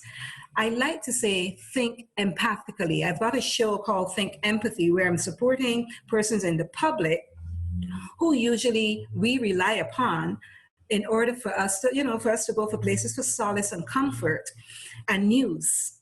And wondering how they were feeling and showcasing them in interviews and asking them to tell the truth, be helpful, be inspirational, say only what's necessary, and be kind, which allows persons to see what they're going through and hopefully create empathy for others and increase tolerance for each other. This is very important. Serve by offering some of your services free. Because now this is basically soft advertising. This is you reminding people you're there, building their trust, and for giving free services and advice. You don't have to give all of your service free, but give them things, give people things, invest in them, invest in their health and their well-being now. Because the more well they are and the healthier they are, the sooner they can return to paying you money. Avoid the sales pitches. If you're leading a team, be careful about calling for action, which is asking them to do stuff for you and your business without checking in with them and paying attention to the process. Separate your meetings for process from your meetings for action. Your meetings for process is about, where are you? How can I serve you? How are you feeling? How can I get you through that space? Your meetings for action, which should be absolutely separate, is how do we improve our business? What ideas do you have so we can make more money? What markets we can go through? Separate those two. When you're ready now to pitch, discount your services, package your services so they can get more for less, and then start funneling into your full price. Segment your customers so that you're mindful of who your high-end persons are, who your low-end persons are, so you can target for them separately. And remember, at some point in time, you are going to be able to charge full price so that you get through that space, this space of change, recognizing and tapping in with where you are now, but keeping mindful that there are opportunities for the future that you can slow walk yourself into. So in closing and sharing those tips, I just want to remind you that in this space, your area, we are now in our space where our lane is our comfort zone. But if you need to get out of your lane, you cannot remain comfortable. I'm looking for a quote that I have, which I'm not saying readily. You cannot remain comfortable. Anytime you step out of your lane, oh yes, your lane is comfort, but all potential for success and all potential for feeling better, all potential for doing better and growing resides outside of your lane.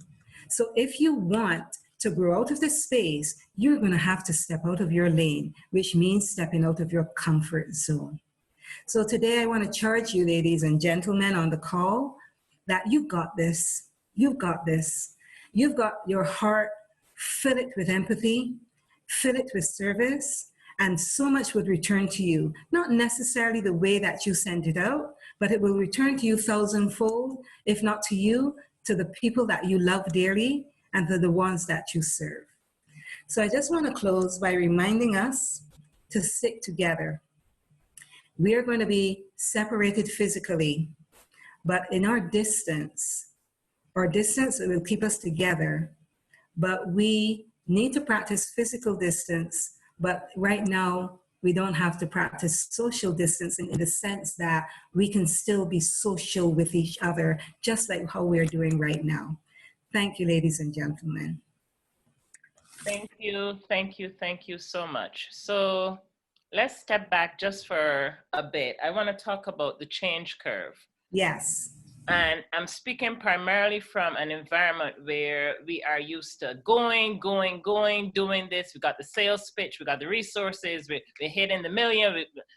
Forget 750,000. We want to make 2 million. Forget COVID. We want to move it. We want to do this. Boom, boom, boom, boom, boom. And now you're saying, oh, let's take it down a notch. Let's do self-care. How do you speak to that person who is consistently type A squared, who is consistently used to moving and shaking and making things happen and yada, yada, yada? How do you get that person to say, oh, let's take it down a notch? Because in our society, even in the space where we're in COVID, people are still saying, why don't you take a class?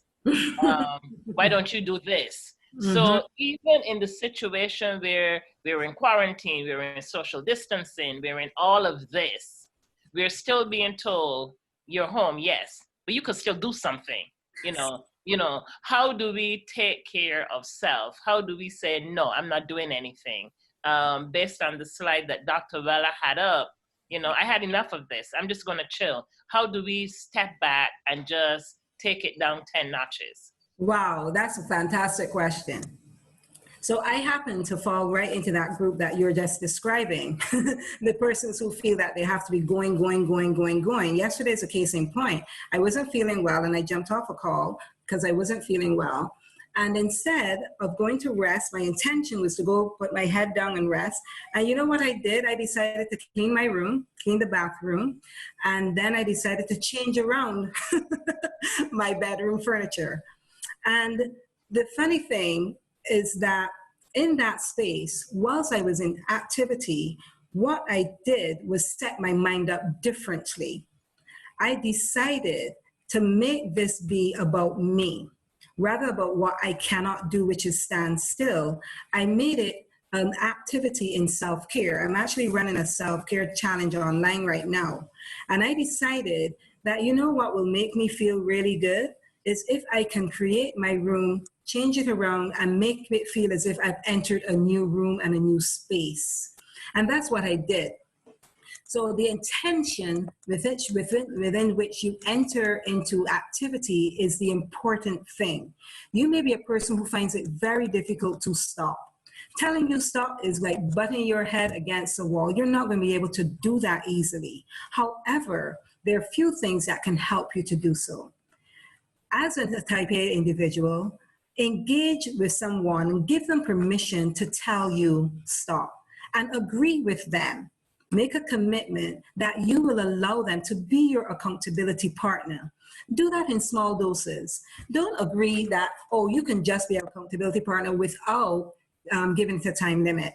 So if you know you're a person who is a type A personality and have to keep going, then say, okay, 1 hour a day, I am putting you in charge. And my commitment is to do what you tell me to do, especially when you tell me slow down, go take a breath, go take a break, go drink some water, breathe, right? Let somebody help you with that.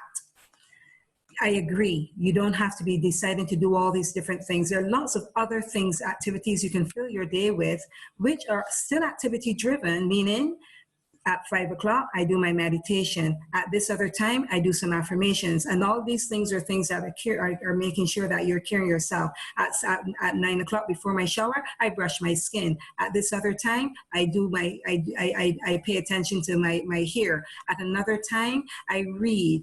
At another time, I go and I relax in the hammock. So these are all activities, but they're all serving you because the intention is to support yourself with self-care. Wow. Awesome. Yes. Okay. So we're going to take that internally and work on that. Next question.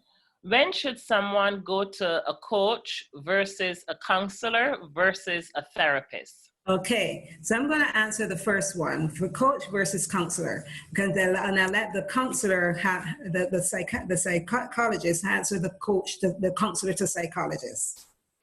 So counselor versus coach. So when you want to coach, coaches, both counselor and coaches work with healthy individuals. So you are capable of working through your day, but at some point in time you get stuck. So you get stuck and you know you need a coach when you are able to articulate that as a goal. So I'm stuck trying to figure out what to do with my, how to communicate with my team members. I'm really stuck about that. So, but my goal is that I want to be able to retain their confidences. I want them to be able to trust that and trust that they can be influenced by me to do the things on their own because they want to do it and because my leadership is so great. How do I get there? That is where you would engage with a coach. Can you do this through counseling? Absolutely. But the coach now is directed is basically directed by taking you through a challenge until you can get to a space where you can commit to a particular action. The way we do that in coaching is take you through what we call a grow model. What is your goal? Then check in with your reality of the situation. Where are you now? What have you done in order to help yourself out of this space in the past? So you get them to build up a reservoir of things that they were able and capable of doing. Then you invite them to elicit from them options that they can use to get through that space. So I can probably, let them, my team, participate more in decision making. I can probably choose not to tell them what to do so often. Then after you get through that space, you then have the client determine what one of those what one of those options you are willing to take action on. Now, counseling tends to deal with some of the life situations that really, really get us stuck and deal with more on the emotional side of things. And I don't want to bring back up my emotional scale, but the high-level emotions where you may be bored, where you may be overwhelmed, where you may be frustrated, where you may be sad. As a counselor, I do not go beyond sadness and anxiety. I leave all those situations which can be clinically diagnosed to the psychotherapist, and that is the point at which I refer. So the high-level low, I'm going to call them high-level low emotions, are where we will operate as a counselor and help people through those spaces. Things like communication, bereavement, grief, etc. I don't do with anger management, those types of things I leave for psychotherapists. So those are the differences between counseling and coaching in terms of what the type of matters that you would bring into the space. So coaches, goal-oriented, counselors, dealing with some of the emotions that block you and getting you through to a healthier space in terms of dealing with those emotions, labeling them, recognizing them, and then using techniques for helping you out of that emotional space. Phew, that's quite. Okay. I'm not sure if Dr. Weller is back on. Oh, I've been here all along. Awesome, excellent. So we heard the listening. difference between the coach and the counselor. Can you just touch on the other piece, the counselor to the therapist? But I think that was an excellent explanation, description. And if you think of it as a continuum, therefore we've gone from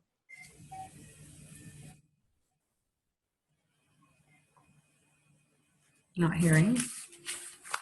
the emotional support.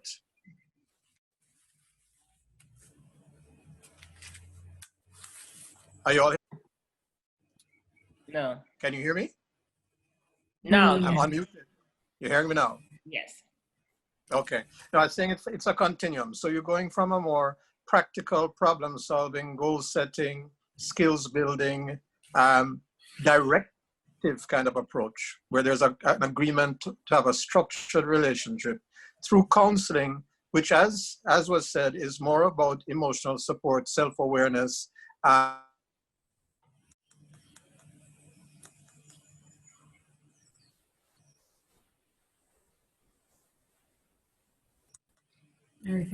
end of therapy. I think one of the things to understand is the individual who is coming because they're having a problem relating to their team at work. They may have an issue that just is about their inability to communicate clearly. They've never been in an experience where they're in leadership before. There are strategies and techniques they need to learn that can be addressed by the coach. However, if that individual's problem stems from some negative life experiences where they were not respected, they were dismissed, they were misunderstood, and they have some issues around that, then that would be what the counselor would deal with. What we're looking at, though, is that that individual may have some personality disorders, some very rigid and inflexible ways of operating. They may have some styles of thinking that are a bit out of touch with reality and rigid, etc. And so a therapist is the one who does that kind of assessment and intervention. Now, the challenge for our clients, whether you're a coach, a counselor, or a therapist, is that they don't necessarily know what's going on inside their mind. They just know they're having a problem at work. The people at work can tell you this person is inflexible and rigid and doesn't even understand how to change, or this person is crazy. They have crazy thoughts. They're connecting things that don't make sense. They're kind of tending to be not just hypersensitive, but a little paranoid. Unfortunately, the people at work don't come with the client into your office. And so I think part of the challenge we face is how we as professionals can understand our limits, as Cheryl said, and also understand when somebody needs to be referred elsewhere. One of the problems we face is that, especially now when we're talking about economic challenges, etc., people hold on because it's generating income. And you will have individuals who will continue to work with somebody when what that person needs is not what they're providing. And it happens at both ends. So I've seen coaches who don't understand the people they're working with have personality disorders, and teaching them skills, etc., is not going to change their behavior, but you're going to get money paid by them, all the way along to therapists who are trying to delve deeply into people's minds and analyze past experiences and impact on the intrapsychic processes, when the person really just needs some guidance in how to communicate more clearly, leadership skills, or whatever. So I think that it is something that we as professionals need to understand, but those who seek help, and at the beginning when we talked about where to reach out for help, and I said, talk to friends, talk to family, use hotlines. If you want to seek professional service, it really doesn't matter so much where you start. It's making sure that the person you start with has the competence to assess what you need and direct you accordingly. Because you may not really know what's going on in your mind, but a professional can help you figure out what's happening and where to get the help. So it's really a continuum. We all have a role to play. It's about us operating in partnership and understanding the limitations of our competence and ensuring that we put the client first. Over.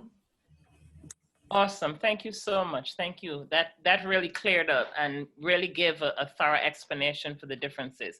So how do we help individuals who are, and this is in my mind, specific to our demographic. We as a people don't really view coaching or therapists or counselors as something that is of benefit to us. From our perspective, I got it going on, I can handle it, I don't need you. Yep, you sound really nice, Cheryl, Dr. Vella. Yep, that sounds pretty cool, but I got it together. How do we get individuals who are working through grief or any type of emotion to keep going on that change curve? What happens when we cannot make the shift on the change curve? How do we get individuals to seek help to get through that curve? Okay, so it's interesting that you say that, because oftentimes I think we are starting off from that perspective where many of us see the helping, seeing a need to reach for a helping professional as a stigma. There's a stigma attached to you when you feel that you can't get through your space, that you can't, manage to do something. You're not able to, think through a problem anymore. You're feeling sad about something. You have to now call a counselor, and you're telling the counselor, I don't know, can I do this over the phone instead of coming to your office? Because when I park my car, somebody's going to see my car number parked outside your office. And this is why it's so important to have community. It's why it's so important to look out for the other, so that you can then start the process of having conversations with individuals in your family and your friendship group, in your church group, whatever association, or people are there that can reach out to you and say, Cheryl, how are you doing? Oftentimes we stop at Cheryl, how you're doing, and we take the answer as fine, and we don't then ask the follow-up question, which is, Cheryl, how are you really doing? And it's at that point people may be willing to start to talk.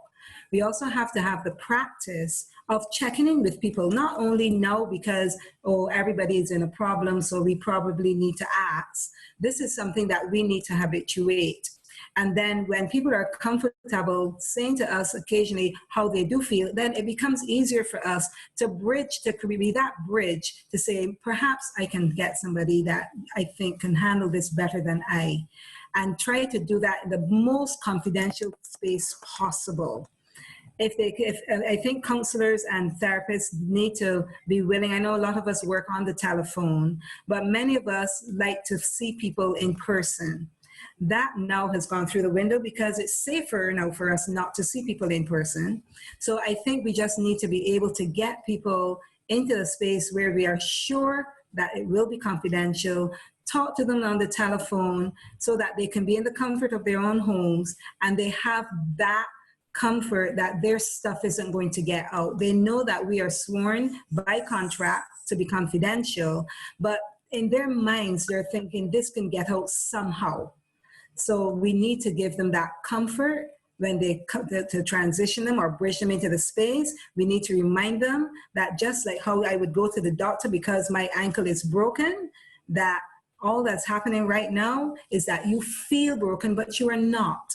And you just need someone to share a little perspective with you. And that's the conversation you're having. Yeah, Excellent. and I would just add to that. Are you hearing me? Yes. Okay, I was just saying that I would add to that, things have changed significantly and far more people are seeking help from counselors and therapists. There's much less of a stigma now than there used to be. If there is a stigma, it's probably more gender-based in terms of men being less likely to seek help. One of the other challenges we face, which is related to the issue of confidentiality, is that we live in small spaces in the Caribbean. And we are, less than 1 degree of separation sometimes between individuals. So that whole concept of your business getting on the street really is a concern, and it's a valid concern. So we shouldn't discount that. However, what I would say is that you asked, how do we get people to seek help? And I think an important idea we need to examine is that people need to want help. And I think that is taking us back to the conversations that need to happen that give people the aha reaction to say, oh, that's me. Oh, that's what I'm feeling. Oh, this is not something that I'm just reading about. It relates to me. And I think therefore, the more we can have the conversations, the more we can share, the more we can go again beyond the superficial posts and the memes to talk about how you're really feeling. Will help people to begin to understand that, yes, we all have issues. We all have baggage. If you're alive, you have it. The question is, where is your baggage sitting right now? And, for example, with COVID, just as an example, the baggage of grief is a major thing in a lot of people's lives that they don't realize. COVID is causing us to lose. We've lost dreams, we've lost goals, we've lost things we've organized our entire life around. That's at one end, and at the other end, of course, we've lost family and friends, and people have lost lives. So, I mean, again, that dichotomy of lives and livelihoods is such a false dichotomy. The truth is that we have all experienced loss. And what might be a great loss to me may not be a big deal to you. So I think that, again, we're being triggered. We're being triggered sometimes in ways we don't even realize. And therefore, we don't even realize we need help. But if we have conversations with peers, family, with friends, we can begin to realize, yes, that is what I'm going through. And yes, there is a way of dealing with this. And yes, it's a normal reaction to an abnormal circumstance. And I think that's implicit in what Cheryl was saying. We are having normal reactions to abnormal circumstances. And if we intervene early enough, we will prevent our normal reaction from becoming abnormal. And I think that is another critical point to take in mind. It's a continuum. Let's get intervention early. Let's start problem solving early before it becomes more serious, more difficult to deal with, and of course, having more negative implications for other people. And I should just get back to one quick point about pre-existing conditions. Many of us had anxiety and depression and interpersonal difficulties before COVID. Mm-hmm. And I think it's very important that we keep in mind, and for those we are around, we help ensure that they are continuing to get the help that they were getting before. For financial reasons and for other reasons, people stop getting their medication, they stop going to their counselor, their therapist, even as their need is greater because of the external stressors. So again, it is for us to always reach out to those around us. So we know I've had these challenges and maybe offer some support and encouragement, not only interpersonally, but ensuring that they continue to get the other kinds of services and help that they need. Excellent. It takes a village. It takes a village. Thank you. So here's a question for Mr. Jenkins. Do you have any ideas on how to test the water for a new potential business? There's always ideas. There is the, it really, I mean, that's a very broad question. And so I want to be accurate in my answer. You have to look at what type of business it is, and you have to compare it to a model of a similar business that's in existence, and then reference the costs, the expected revenue, the standard types of things, of those types of things. You also have to look at the new normal that we're in, and this business may have been quite lucrative December 2019, but in a very short space of time, June, July, August 2020 is a brand new, very different world. So we have to be mindful. Now, I'm not saying that to discourage anybody. I'm just saying be very, very careful, because new businesses also can, we always talk about the ascension, and I try to be a positive person, but you can also fall down that pyramid to a lower level in terms of where you're going back into debt or you've erased all your savings. So you have to be extremely careful with new business ventures. So my recommendation would be find a similar company to see how it's doing. Consider the new normal, and people's behaviors have changed. It's been forced to change. Our spending habits have been forced to change. Where are you generating this revenue? If this revenue is from, and this is not to say it can't be done, but just be realistic about where you expect this revenue to come from. Who's going to be buying your product and services? Are they in a very strong cash flow situation to be able to expend? Because a lot of companies right now are in retrenchment mode. So it might be more of a time to do analysis before one goes out and does a lot of hard spending, because we're in a paradigm shift right now in terms of a new normal. But I want that person to be successful. I want you to keep thinking positively like that. But you need a dose of reality to also factor in as well. And don't get me wrong, during this time where the stress is opportunity, this new business could be the greatest thing ever if this person has it right, and I certainly hope it is. So, all the best to you in that regard. Thank you so much. And here's another question, and this is for all the panelists here this morning. How do I cope with an extremely stressful home life when I'm financially burdened with providing for my entire household when there's no one else willing to find a way to contribute. I'm also trying to save as a young person and build my own future, but it's daunting, especially in these hard economic times and within this pandemic. How do I continue to hold on to hope and keep moving forward with a small salary and so many financial obstacles? I'm going to start because there's a couple of quick comments I want to make. And sometimes these are hard to accept because the problems are so big that the solution sounds inadequate.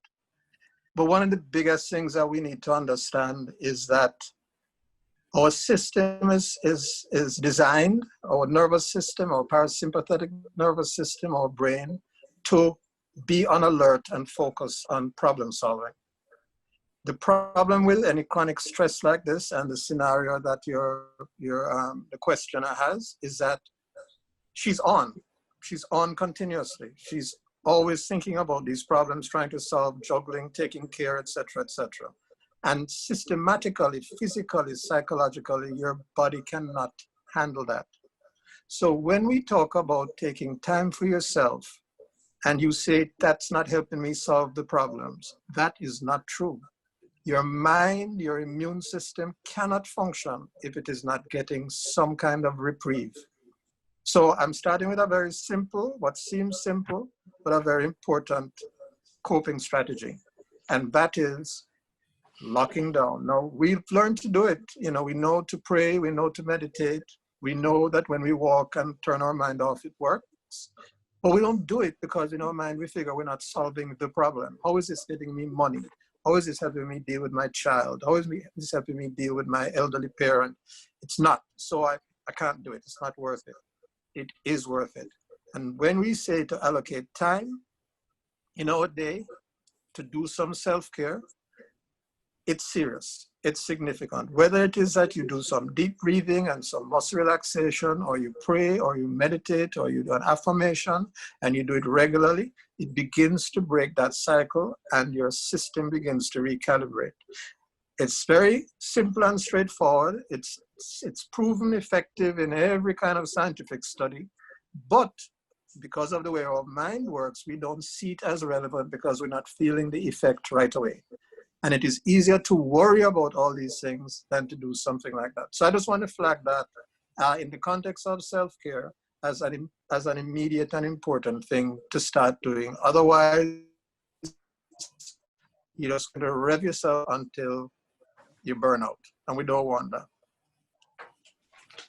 So Yeah. over. Yeah, I'm just going to say that I endorse that completely because that's what I was going to suggest. You know, the whole notion of self-care and the taking time out, the meditation especially, because I find what happens in meditation and rest. You know, several times you would have problems and somebody would say, sleep on it. And sleep on it does work. You get up in the morning and you realize that something that you didn't think about yesterday because you were just going over and over and over with it in your mind, trying to solve it, trying to piece it together. And what happens when you're in that space is that the same set of thoughts keep coming to you and you can't separate what makes sense. And I've found that sleeping on it actually does work. And I get up the next morning and I read another piece of that I couldn't understand the day before, and I understand it. I figure out that, oh gosh, I could ask this person who is right here in my house a question. And I'm looking all the way outside and figuring out that I can probably borrow the $20 or the $200 from somebody, and that will get me through the day. And because really and truly it's in 2 weeks' time that I'll actually be able to repay them. But I wasn't thinking about that because I'm thinking I have to solve everything myself. So sleeping on it and meditating allows the brain, as Dr. was saying, to slow down and help it to reintegrate so that you're able to come at things from a different perspective and a different space. I always like to say, ask for help. That question sounds like a question that comes from the strong woman. I call it strong woman syndrome, the shero. who thinks she has to be a hero for everybody in her life. So nobody is stepping up. I have to step up. And whilst you may not be able to relinquish that responsibility, because all these persons are depending on you and you have that responsibility, you have to recognize that you need to get yourself, coax yourself into the vulnerable space of asking for help. It is one of the most difficult things for a lot of women to do, because we are trained and brought up to pull up our shoestrings, put on our big girl pants, you know, or skirt, and that's just get on with it. But we need to stop and ask for help. Again, remember, you're not in this alone. So you're feeling one way and you're feeling terrible and you're feeling in the struggle. Your struggle may not be my struggle because you're in a different boat, but you are having a struggle. And so ask somebody. You don't have to divulge everything. Test the waters. Divulge a little bit. Ask a question on this part here, and then based on your answers, then you may be able to divulge a little more and get the help you need. Shame is understandable. It is how we are brought up. But remember, if you stay in shame, you cannot get help. So be willing to ask the persons you can trust. Let them ask persons they can trust and bring them into your space to support you. Reach out. Excellent advice. Mr. Jenkins, anything to chip in here? Absolutely. My first comment is, you can do this, you can do this, you can do this. You can do this. Believe in yourself. I'm going to give you some practice. I don't know the idiosyncrasies around everything, but sincerely believe in yourself. You're going to get through this. First thing is believe in yourself. Let's take care of you first. Second thing, again, I don't know the family dynamics, but would it help if you actually had a family meeting and let all the other family members know how you're feeling? Because getting that off of your chest, just speaking about it, just letting them know the immense pressure that you feel could help. Let them know. Sit down in a calm family setting. If you need to bring somebody to moderate, another family member or somebody from outside, maybe somebody from the church, who knows, but just have a calm discussion. I'm not trying to create friction, but just have a calm discussion, get the things off your chest that it's frustrating you, okay? I think that might help. If it doesn't help, if the context is different, if that causes more friction, then maybe not do that. I'm not the counselor here, and I would refer to Cheryl and to Peter there. The next thing you do is how you're going to, that comment, there was a lot of frustration in that. So let's address the frustration. How you get out of frustration is you take control. So what I would recommend is go talk to the bank, go talk to the power companies, go have conversations with people. One conversation can make a huge difference. Even talk to, if it's a mortgage you're paying, go talk to the bank and just say, listen, is there any way that we could reconfigure this so I spend $200 less because I need to redirect that to feed my family? If it's a rent situation, trust me, there's a lot of, the landlords are happy to have tenants right now. You can go to that landlord and say, I would like to reduce my rental bill, or take control. I'm going to reduce my rental bill by $100 every month until I'm in a better financial place. Otherwise, you know, things are dire. I think those types of conversations and communications can work in those favors.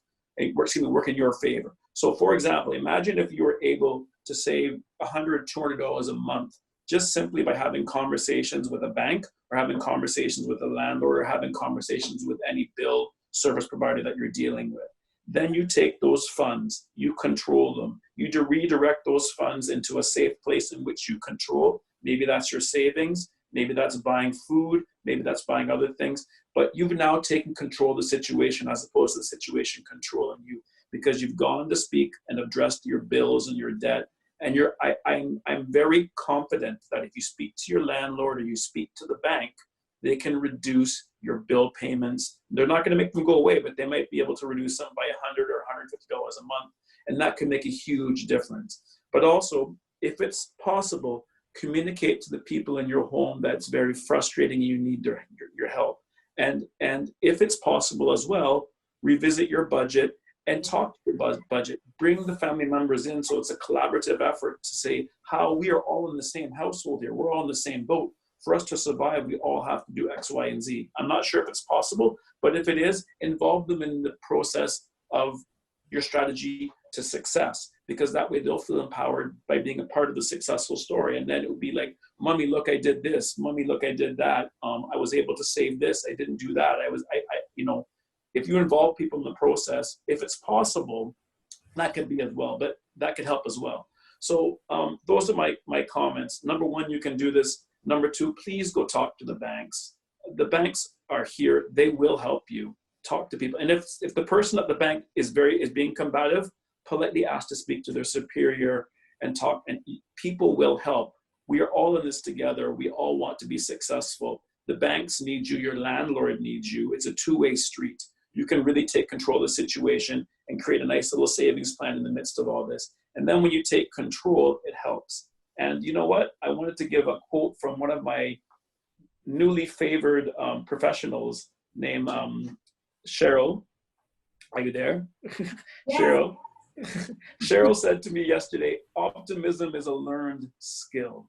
And you know what? By taking control, you go towards that optimism, you go towards that positivity, but you have to do something. So I wish you all the best. I'm sure you can do this. Wow. Thank you so much. Can I say something? Sure. Thanks for mentioning that piece at the end, Paul, about optimism being a learned skill. I've been touching on my talk. And the reason why I want to pick up on it very quickly is that oftentimes during this space, we tell people, oh, you have to be positive, you have to stay positive. And people are like, seriously? And they just shut that crap down. And it is understandable.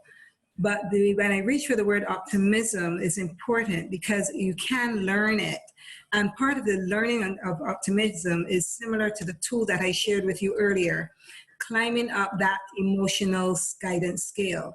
That picture that I showed you is available online. Just go look for that, put in the emotional guidance scale. And what I want to encourage persons to do, this is the way you learn optimism. You literally move from one step, wherever you are, just be able to check in with how am I feeling? Put it into whatever words you can put it into, and then look for that word on the chart or word close to it. And there's a very practical steps I'm sharing with you. Look for a word close to it. Then when you get that word, if you suppose that word was overwhelmed, which you probably feel, the person who asked the question right now, then the next one above, that's boredom. You're like, why the frats would I want to feel bored? But boredom feels better than overwhelmed. And you're not overwhelming yourself by trying to figure out how you get all the way up to excitement, because you can't make that jump. Go slow. So you're learning that boredom feels better. And that in itself is an optimistic exercise. So reach for the boredom. And then what do I need to be thinking if I am not thinking overwhelmed, but I'm thinking boredom? Try to think what you think when you think boredom and feel that boredom. And then if boredom means that I sit around and do nothing, then do nothing. Because you know when you're in overwhelmed, what you're doing? Overthinking, trying to fix. So therefore, boredom allows you to do nothing, right? Because you're bored when you're doing nothing, can't find something to do. So that is how I want to encourage you to reach for the next feeling in the scale. And that is what learned optimism includes as a basic practical approach. Okay. Excellent, Paul. Excellent. Thank you so much, Cheryl. So ladies and gentlemen, we are at the close. I'm going to ask Lystra Fletcher if she would give us the closing remarks, but I would like to say thank you so much for staying with us. I know we went over time, and we appreciate the fact that you took the extra time to stay on and listen to the conversation. And hopefully this is a way that it has helped you get your thoughts together if they weren't together, and try to move forward. So at this time, I'm going to ask Lystra if she is. Madam Chair, could I just briefly apologize? Yeah. My Wi-Fi went a while ago, so I was gone. Go right ahead. About 10 minutes. I'm back. My apologies. Not a problem, boss. Okay, thank you very much, Sheldon. Good morning, everybody. This morning when I got up, and I remember that I had this this webinar at 9 o'clock, I said, oh my God, another webinar. Because most of us who are working online have found that we are steeped in webinars all day, on Saturdays and Sundays. And I said, at 9 o'clock in the morning, I could have been out walking or running and so on. But then after doing this webinar, I remembered the voice of my father, my dear departed father, who said, before you go to sleep every night, try to learn something new. And I have learned so much from this webinar today. Some things are new, but some things have been reinforced. Some things have opened my eyes. There's some key words that jumped out at me. Peter's acronym of KAISO, the knowledge, awareness, insight, skills and strategies and options. Self-care. I am somebody called me a quadruple A personality. And this COVID has really tested me. I'm supposed to be retired. And I keep telling Ria, you're calling me to do more work again. So the whole issue of sorry, Lystra. and saying no. Not that I'm going to say no to we will, because what we're doing here is something that Paul said, the importance of giving and kindness, which is so key to what we are. I think we are as human beings here on this earth to help one another. And so this is We Will's way of helping others. That last question that came from, I can't remember who it was, but it just, to me, it epitomizes all that is going on with so many women, so many people, not just women, so many of us. It's so many things. And so this seminar, this webinar today has helped to put a lot of things in perspective, has given us a lot of coping skills, coping with COVID, understanding that there are different perspectives and that your perspective is not the only one. My husband tells me that all the time. It's not just about you, it's about us being here together and helping one another, holding one another's hands to get through this very difficult time, into not back to what it used to be, but into a new normal. And being able to deal with that is, we have to understand our triggers, as Peter said. We have to understand that self-awareness about what it is that is going to make me trip or get depressed or anxious, and how do I cope with all of that? And then the whole, Paul, I have to say thank you so much, because I wish somebody had told me what you told me 30 years ago when I was a young child. I keep telling people that, you know, a lot of what you gave, that advice you gave, my mother gave me some of it, but she did not have the whole picture. So this whole issue of course, savings and debts, she always used to say to us, put a little bit aside, and don't owe anybody, neither a borrower nor lender be. But this building of assets is very important, very, very important. And to reach to that point of self-monetization, so that when you get to retirement, you don't really have to work, the money is working for you. So I think it's very important that you have shared with us, and that time to shine that you shared with us at the end was precious. Thank you very much. Thank you. Thank you. Because we're moving into this new paradigm shift. And then Cheryl, thank you too, because you have shown us the importance of embracing discomfort. A lot of us love to remain in our comfort zone.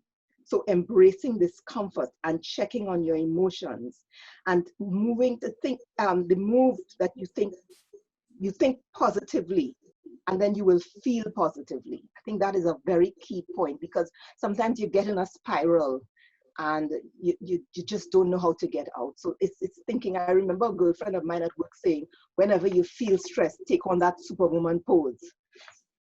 And so take that superwoman pose, breathe, but also think positively and rest when you have to. So be a resource, rephrase the negatives, and the potential for growing resides outside of your lane. Very important and key messages. And another one that that Paul said about the, which was it? Let me see if I can find it here. I think this was the one that I thought it was providing the opportunity. Where there is stress, there's opportunity. And that shows us the importance of positive thinking. So I don't want to go any much further. Thank you so much, Peter. You're still there. My favorite brother-in-law in Trinidad and Tobago.